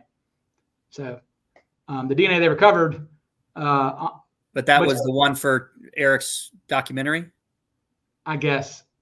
Okay. Yeah. So that's different than the ancient DNA that they were talking about. Yeah, this is a different metagenomics. I don't know. But there was some kind of thing yesterday about the tie, but I must have missed it. Yeah, I was going through the new Vault release that came out yesterday. But as far as I know, in terms of like the Macron laboratory and some of the stubs, I guess those are being reanalyzed. They are, and they got because they have good better things. All right, so Jerome says, did Cooper go into the toilet on the plane? He did. He did. He told Tina when she went to get the money, when she stood up to get the money, he goes, hang on a second, I'm going to the bathroom. He said, I'm going to the bathroom, I'll be right back. And so when she is leaving the plane, he said he goes to the bathroom, and she says by the time she comes back, he's sitting in his chair back. Yeah, so, I think 3 to 4 minutes, I think is what she said, right? Which, again, I mean, I think he just went to go to the bathroom. I think he just went to urinate. Yep. Yes. And probably, I speculate, maybe drink out of the sink a little bit, because he had just smoked 7 cigarettes in 2 hours and refused further refreshments because he didn't want to get drugged, probably. Yeah. So he probably drank out of the sink. I mean, probably thirsty a little bit. Yep. Who knows? I mean, he may have had a canteen in his mystery bag. I don't know. Let's see. I like this one. Fuss or fuzz? I'm a fuzz guy. I'm a fuzz guy, and I think that, so for context, Schaffner says that part of that when he ends his ransom demand, he has her write down the ransom demand of, I want $200,000 parachutes in Portland and Seattle. She says that when he ended, she looked up over at him and said, is that everything? And he just said, no fuss. So she reports it as, so the FBI wrote it down as no fuss. Okay, F-U-S-S. Harold Anderson, in the HBO documentary, he says that he says the note came up and $200,000 and parachutes for Atlanta, Seattle, and no fuzz. He says fuzz is ZZ, which fuzz is a 60s term for police, law enforcement. And so even though the FBI file says fuss, F-U-S-S, I think maybe that means the context of it seems to mean, because we don't have anywhere where Cooper actually says no cops. So I think that is what he's saying there. That's him saying no cops, no fuzz. I don't think it's fuss. I mean, no fuss. I mean, what does that mean? No fuss. Well, I don't want any problems. Funny stuff. I mean, no problems. Don't cause any. I don't want any issues. Well, but he said no funny stuff. We have him on record saying he says no funny stuff. But I think it's fuzz, just because I think the context of it, in that ransom demand, you're going to put, we don't want any cops. That's just my guess there. Let's see. No fawns. No, he did not say no fawns. But Harold Anderson definitely said fuzz. I think just fuzz makes more sense than fuss. Let's see. Anything else you see there, Chris? As far as questions, Yeah. Let's see. Let's see. Yeah, I guess people were asking about deathbed confessions, Michael Cooper. Well, that might be it actually. Any other last minute questions anybody has, type them on that. But yeah, I think it's interesting. Yeah. PRD says, part of me doesn't want this case to be solved anyway. Well, I do want it to be solved. I do too. If I can do something else in my life. Me too. As I said before, I am exhausted and disgusted and just want this to be over. I don't care who solves it or how. I just want some answers so I can move on. Yes. Oh, that's funny. Mary John says the dog hair slide. That's that's funny. Yeah, that's nothing ever came of that. I think Eric said he found a dog hair at Vincent Peterson's old house and gonna do something with it. This says, I'm not sure this is his update. Eric Ewis's update yesterday said that DNA on the tie is basically dead in the water. He did a short video on it. Well, okay. I know nothing about that. Yeah. I have not heard anything. I haven't seen the video. I don't have any information. Yeah. At all. I don't know. Yeah, but anyway. So I mean, I'm not surprised. The DNA was always kind of a dead end, as far as the tie was concerned. Certainly the FBI, I mean, they only have a partial. 3 partials. And it's right. And their STR profiles, which are only good for 1-to-1s. You can't use them for genetic genealogy. So the DNA has always been very little in this case. So I don't think it's a big surprise that the DNA is a dead end. No, it's got to come from, bottom line is, as far as I can tell, is they have to find the hair slide to me. And even then it might be bad DNA. I've talked with my friend, Dr. Colleen Fitzpatrick, and she says that the hair slide, she can almost guarantee that the hair slide would provide an answer. And I've asked her, would provide an answer. I've asked her, said, well, what about the adhesives and the degradation?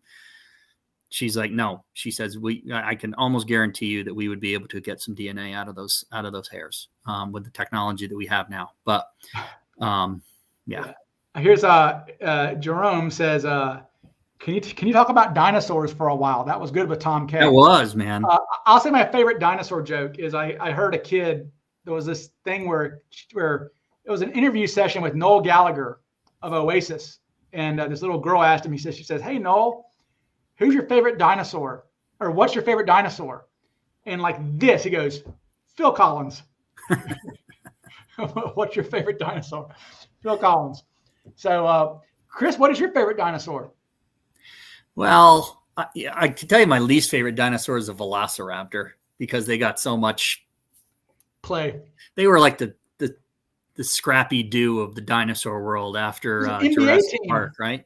Yeah, they got an NBA team after them, right? Yes, it's like, And in reality, is they were actually as small as chickens or something like that, or they were small. Well, the Utah raptor they found was actually the big one. They did find a big one, but the ones in Jurassic Park were actually bigger than any that they had at the time.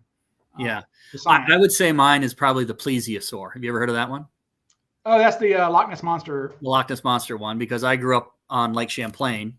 Oh, and there's a very famous cryptid named Champy that supposedly is a long-necked aquatic animal that inhabits that lake. And of course, it's most pictures, it resembles a plesiosaur. So I'd have to say a plesiosaur is my favorite. Well, it's boring to say that you like T-Rexes. I guess that's like that's the McCoy. Everybody likes T-Rexes. Yeah, it's the McCoy of the dinosaur world. It's everybody goes McCoy and Cooper when they get into Cooper. I like T-Rexes though. They're cool. I like the Ankylosaurus. That's the one that had like the club for a tail. It was like a tank basically. Yeah. Literally, it was a walking tank. Had a mace on the end of its tail. Yeah, like that's a cool one. Ankylosaurus is cool. Yeah. I know my favorite one because I was a kid. I loved it. The Dilophosaurus, the spitting one, right? The one from Jurassic Park. Yeah, from Jurassic Park. Yeah, the one that killed Newman from Seinfeld. Yes. I like that one a lot. That's that's the one I like. Yeah, because it was kind of cool. Although I was disappointed to learn that the frills were a creative license. There are no frills on Dilophosaurus. They did spit though, but they. I heard you and Tom talking about feathers on dinosaurs. Yes. And I always like the dinosaurs better when they are just reptiles and they have reptilian skin. I mean, the idea of T-Rex having feathers, just, I don't know, ruins it for me. It does. It's like when Jesse Ventura put on a boa, right? Well, I mean, Jesse Ventura and boas go together. I don't know if T-Rex but have you ever seen a plucked chicken? Oh yeah, the chicken with all its feathers. Yeah, it looks like a dinosaur. It does, yeah. Well, I mean, not surprising, I guess. You're right. So I mean, we know they're. Well, and there are dinosaurs still among us. I mean, a crocodile was around then. Yeah. Oh, I've seen crocodiles and alligators up close, being down here in South Florida, and they are. Well, they're scary, man. You can look at it, and they're just a lot. It's like they're not of this world, Yeah, they're dead. They're dead-eyed, ghastly, dead-eyed. Just reptilian. But that's part of why they're. That's part of why they're so predictable, I guess, is their brains are so primitive. Yeah, that, they only do certain things. That's the odd thing about dinosaurs, for me at least, is that they had full run of the earth for millions of years, right? What is it, 65 million years longer? Million. Oh, longer, yeah. And they didn't develop much past just kind of bird-brained reptiles, whereas human beings, mammals, were on for far less time.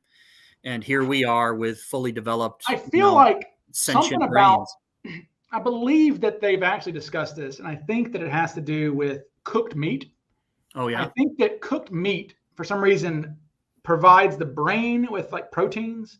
Something about I have heard that humans living on the coast who feasted on fish when they were fishermen, their brains benefited from the protein from the fish or something like that, and then it spurred brain growth. But something like that, yeah. There was something that did that. I mean, dinosaurs weren't cooking food, so.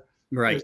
Right. It just, they had all that time, why didn't we get a super advanced dinosaur that, And I guess they didn't need to adapt either. I mean, or they adapted, but they didn't, it's the reason why like a crocodile doesn't need to adapt because it's an apex, right? Yeah. So it's like a shark, a great white shark is the same thing as for millions of years because it doesn't need to be anything different. Right. It works. It works for it's itself. Already reached its peak. Whereas humans are still evolving. I mean, our pinky toes are going away. Yep. I believe. Appendix are going away. Yeah, appendix, the pinky toe is gone. Oracle says that she or he is an Allosaurus man. A Allosaurus being the. I do know what an Allosaurus is. Sort of like a T-Rex. Yeah. A proto T-Rex, I believe. This is a good one. Let's see. Packer says, I heard there's a rare one called the Recadactyl that flies 100 miles east of Victor 23. That's funny. Ba-da-ching. Yeah. There you go. I remember, Packer, I remember one time I was having a discussion with Eric Eulis on one of his shows. And one of my favorite things you've ever said is this is back when folks who don't know, Eric was, for whatever reason, Eric was dead set for a while. And the Vortex on the Cooper Facebook group is often funny about how it's basically, sometimes it literally is like 4,000 to 1. Everybody against Eric because Eric's just Eric. We love Eric. Eric's just Eric. He is what he is. And he was convinced that there were no bank straps on Cooper's money. And I'm going, Eric, like Tina says they were bank type bands. He goes, oh no, Tina was saying that Tina was describing rubber bands. I'm like, have you ever heard of any human in history calling rubber bands bank type bands? And they call them rubber bands. They have a name. He goes, oh, no, I don't think so. And I remember we were talking about how one of the hijackers like went nuts because he opened up a bank bag and something was wrong with it. And Packer was like, Packer says he was just mad that he was just mad because he had requested bank type bands be on them and it was rubber bands when he opened it up. It's like, or something like this. I wish I could have the timing of it. It was a really funny thing. But yes, Bandgate was a real thing in the vortex. In fact, but I have to say, I have to give us credit here because we did a Facebook Live together back on the old mystery group maybe a year and a half ago, maybe longer, and the idea, because at the time I was talking about the drop zone and the Tina Bar money arrival, and I said, people think that had to be buried, the money had to be buried because the packets were on top of one another. And I tried to explain that no, they were bundled together. Right. That they had bank straps and then they were rubber banded together. They weren't individual packets. Right. And then, of course, that kind of set off everybody saying, well, wait a minute, they were bank type bands. Did they not have, and it kind of spurred this whole thing. And the conclusion of all of that was that at CooperCon this past year, Tom used his diatom analysis to kind of confirm, in fact, that they were bundled as I had originally thought. Basically, for those who don't know, he determined by looking at one of the bills that basically the diatoms are spread evenly throughout the bills, except two spots where rubber bands would be, because they were held tighter, so diatoms weren't able to get in those spots because the rubber bands were squeezing them. And it's almost like you can see the absence of diatoms where the rubber bands would have been. Yeah. So we know for a gazillion % fact that there were double banded on sides, which is you don't double band. You don't put rubber bands on a packet. They go in a bundle. Right. Okay. So the packets and we know based on witness statements that they are already strapped with the currency straps. Yeah. But Eric didn't want to believe that. He finally came around. What happened was I was like, Eric, there wouldn't be bank bands found because they would have rotted away. He's like, okay. Because he was like, there's no bank bands on the money. I'm like, there doesn't need to be, bro. It is what it is, Yeah. I gotta hand it to Eric though. He is he is the Alamo, man. I mean, he will go down swinging, and once he picks a hill, he will die on it, and he doesn't care if it's 100 to 1. He's gonna stick to his guns. Stick to his guns and get a suspect named Peterson. That's fun. That's what he does. Let's see. Jay mentions that dinosaurs are actually dragons. That's actually true. That's where they come from. I mean, I suspect that fossils were found, of course, in history, in prehistory, I guess, or even earlier, and they didn't know what they were seeing, so they're dragons, which makes sense. I mean, if you look at the way dragons were drawn, they look like dinosaurs. Yeah, and there's dragons across multiple cultures that didn't have any interaction with one another. Europeans, Chinese, South American, all different kind of cultures had some type of dragons in their culture. Yeah, and that's why they're seeing they're fossils. But it's funny though. It's one of those cool things about history that, George Washington died never hearing the word dinosaur, right? George Washington was dead before dinosaurs were even a thing, as far as being named dinosaurs. And then there's the one about what the Mary sells, she sells by the seashore. That's actually about the girl who was one of the first people to find real fossils, I guess. I think she may have found something, when she was looking for seashells. Mm-hmm. So that is the Mary who sells seashells by the seashore. Somebody mentioned about Bruce not being a friend. No, Bruce is a great friend. He's a great friend. Bruce did say, and I'll let you kind of handle this, but Bruce was kind of proponent of the idea of a massive shard field and all of that. So, they were, what it is, so if you look at the money, let me pull up a photograph here to show Jay. If you look at the money, let me try to find a good photograph for you. If you look at the money, basically the money would fit in the size of your hand, or the palm of your hand. The money wasn't very big. The Cooper money. Let's see. I guess this is a photograph here. Yeah, they weren't very large. Here we go. Yeah, there we go. So you can see the edges are all gone. And now think about the edges were gone on, what was it? It would have been 300 bills. So edges of complete edges of 300 bills were missing. Okay. That's what the shards are. Okay. They're the missing edges. You can even see, I mean, you can see in this photograph, little pieces, right? That's what the shards are. Okay. And there's no indication that they were spread out, across the beach. There is one thing that says that there was a bit of a trail of them, which is interesting. But the real thing is people say there were shards found 3 feet deep. No, I mean, they were found 3 feet deep, but they were never 3 feet deep. What is imagine you're on a beach and you're digging a hole in sand. Well, it's kind of hard to keep the sand from falling back in the hole, right? So if you've got shards, if you're digging around where the money was found, inevitably some of the little shards are going to roll back into the hole you're digging. If you're digging looking for more money, then some of the money is going to roll back into the hole, and that's what the shards were that were found 3 feet deep, was just fragments that had fallen, kind of rolled with the sand into the hole. That's how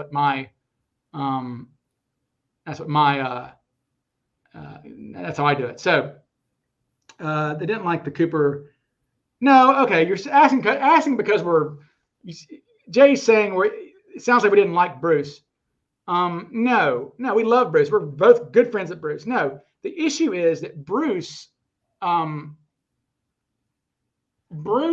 lot of what Bruce wrote about was before we had the FBI files. Before there was good access to like newspapers.com to be able to go read the original to go read the original interviews. Like, for example, you can go Bruce could go interview Dorwin Schroeder, FBI agent, now, but I'm going to trust what Dorwin Schroeder said to the news media, like as he's standing on Tina Bar talking about it, right? So that's more. Bruce did not have access to a lot of things, so it's not his fault. Bruce was having a lot harder job than we have. Bruce was having to parse hearsay. We have to parse inconsistencies in FBI files that might come up. He's having, it's layers of. He was working with probably 15% of the info, and we're working with probably 50. Yeah, and it's not.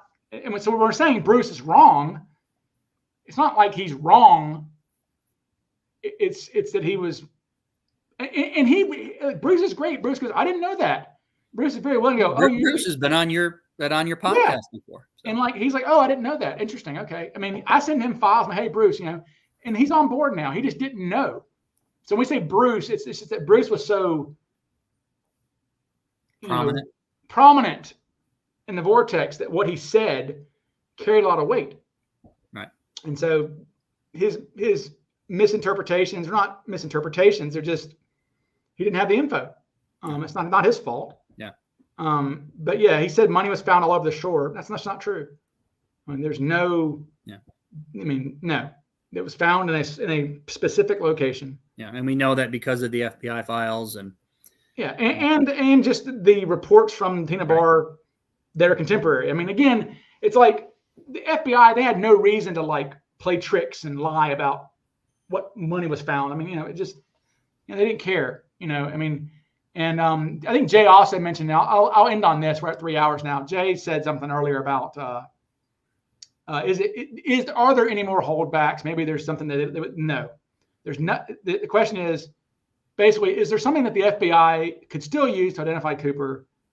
No, because, and the reason we know this is because we have a good chunk of the FBI files are memos sent from Seattle, which was the main office of origin of the case. So they were in control of it.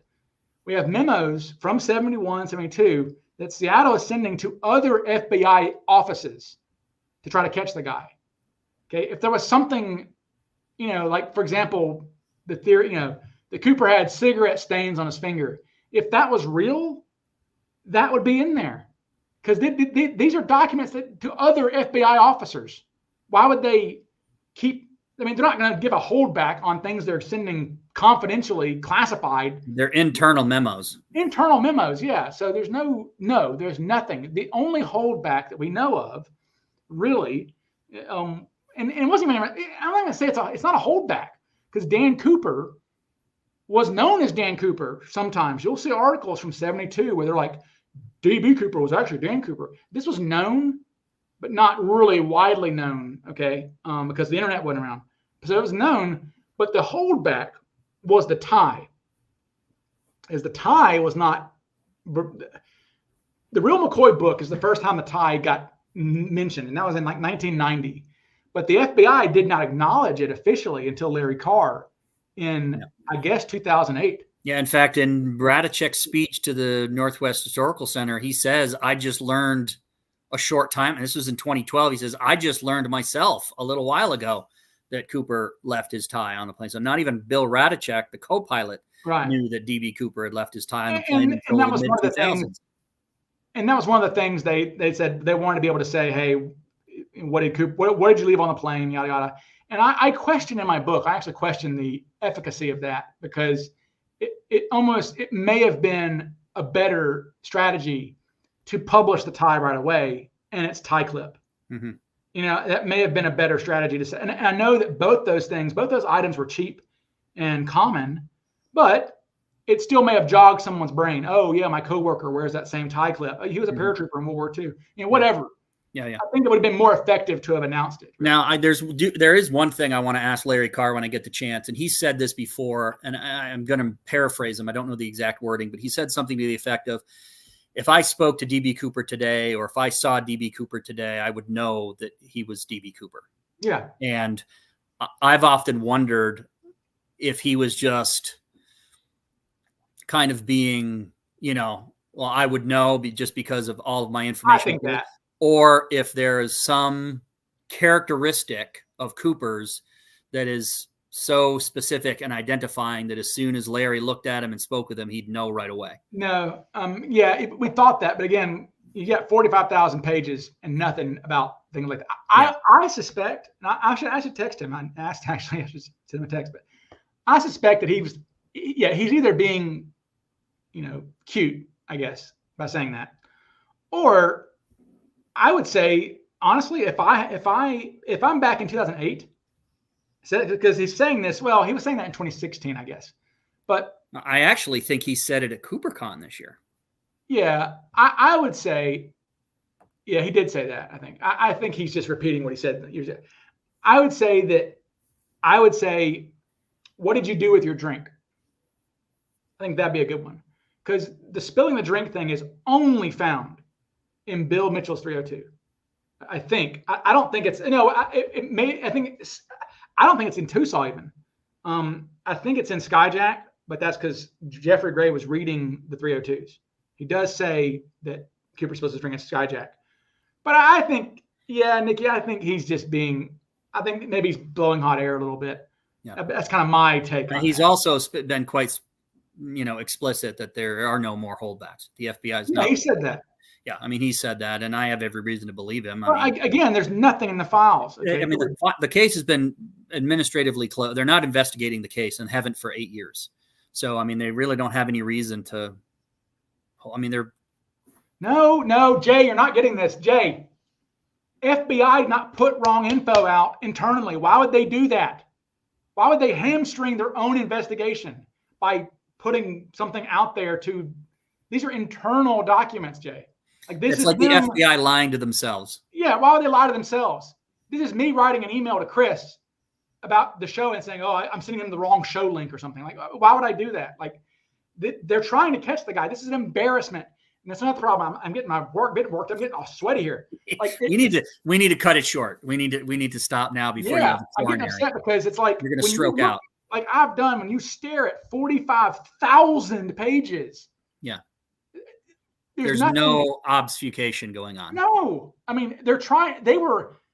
They desperately wanted to catch DB Cooper. This was embarrassing to them. Yeah. So well, they didn't want to solve it, or it was a CIA guy. They didn't want. No.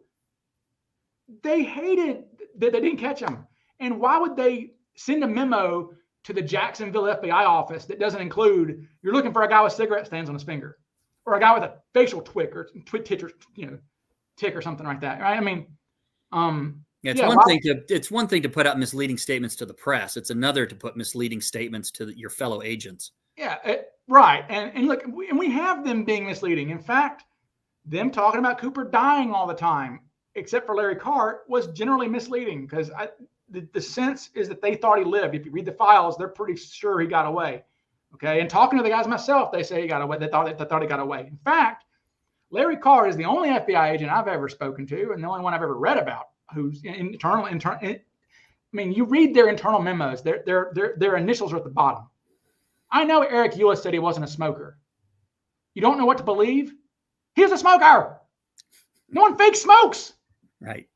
He smoked seven cigarettes in what, 3 hours? Yeah, he smoked 7 cigarettes in 2.5 hours, basically, yeah. and walks on the plane with 2 matchbooks, one of which only has like 5 matches in it, and a filthy, dirty tie that presumably was covered in some type of match or cigarette residue. According to like it is preposterous to think that he wasn't a smoker. And what difference would it make anyway? Again, I've seen 1,000. There's literally 1,000 suspects who were eliminated in the files. No one was ever eliminated for not being a smoker, ever. Like that was not a calculus that they had in their brains. Well, he's not a smoker. Let's eliminate him. You know, it's not. It's just why would he do that? I am getting worked up. All right. So anyway, all right, folks. Well, you're so cute when you're angry. I know. I just start like my hands are up. I'm like, like oh no, but they're archived. But if you want to see me get angry, some of the debates with Eric Ewis. I've got some gifts. Oh no, there are some gifts. I wish I had them on my. I'm never to get them on my show. No, I was. We need a database of Ryan Burns reaction gifs. Yeah, I know. It was. I was like those memes of like the dorks at Dungeons and Dragons, like smashing the table. I was like, it was. Okay. One last question. Okay. All right. What would have been the most viable way for Cooper to have smuggled traditional skydiving items aboard the plane with him? Well, Richard McCoy brought a parachute on the plane with him. Okay, so in his bag. I mean, they didn't check, Chris. So they didn't check any items. So Cooper walked on the plane with a bomb. Yeah, or what looked like a bomb. So he could have just shoved him in a suitcase. Goggles, boots in a suitcase. I mean, or the paper bag that he had. You know, the mystery bag. I mean, goggles, gloves, altimeter, canteen, pistol. I mean, yep. Yeah, I mean, yes. Ryan goes full T-Rex. As I say bye, I'll be. I'll end it on that note. Anyway, okay. So actually, I think one last thing. I want to say that like the T-Rex sound in Jurassic Park, part of that sound is tortoises mating. Oh, I think so. I'll bow to your better knowledge on that one. Yes, right? I want to say that I think that's part of the sound that was going on there. So anyway, okay. Well, folks, on that note, we're done. And Auf Wiedersehen. To our American viewers, happy 4th of July tomorrow. Yes. And to everybody else, enjoy your day at work. Yeah, that's right. God bless America. God bless America. Bye, guys.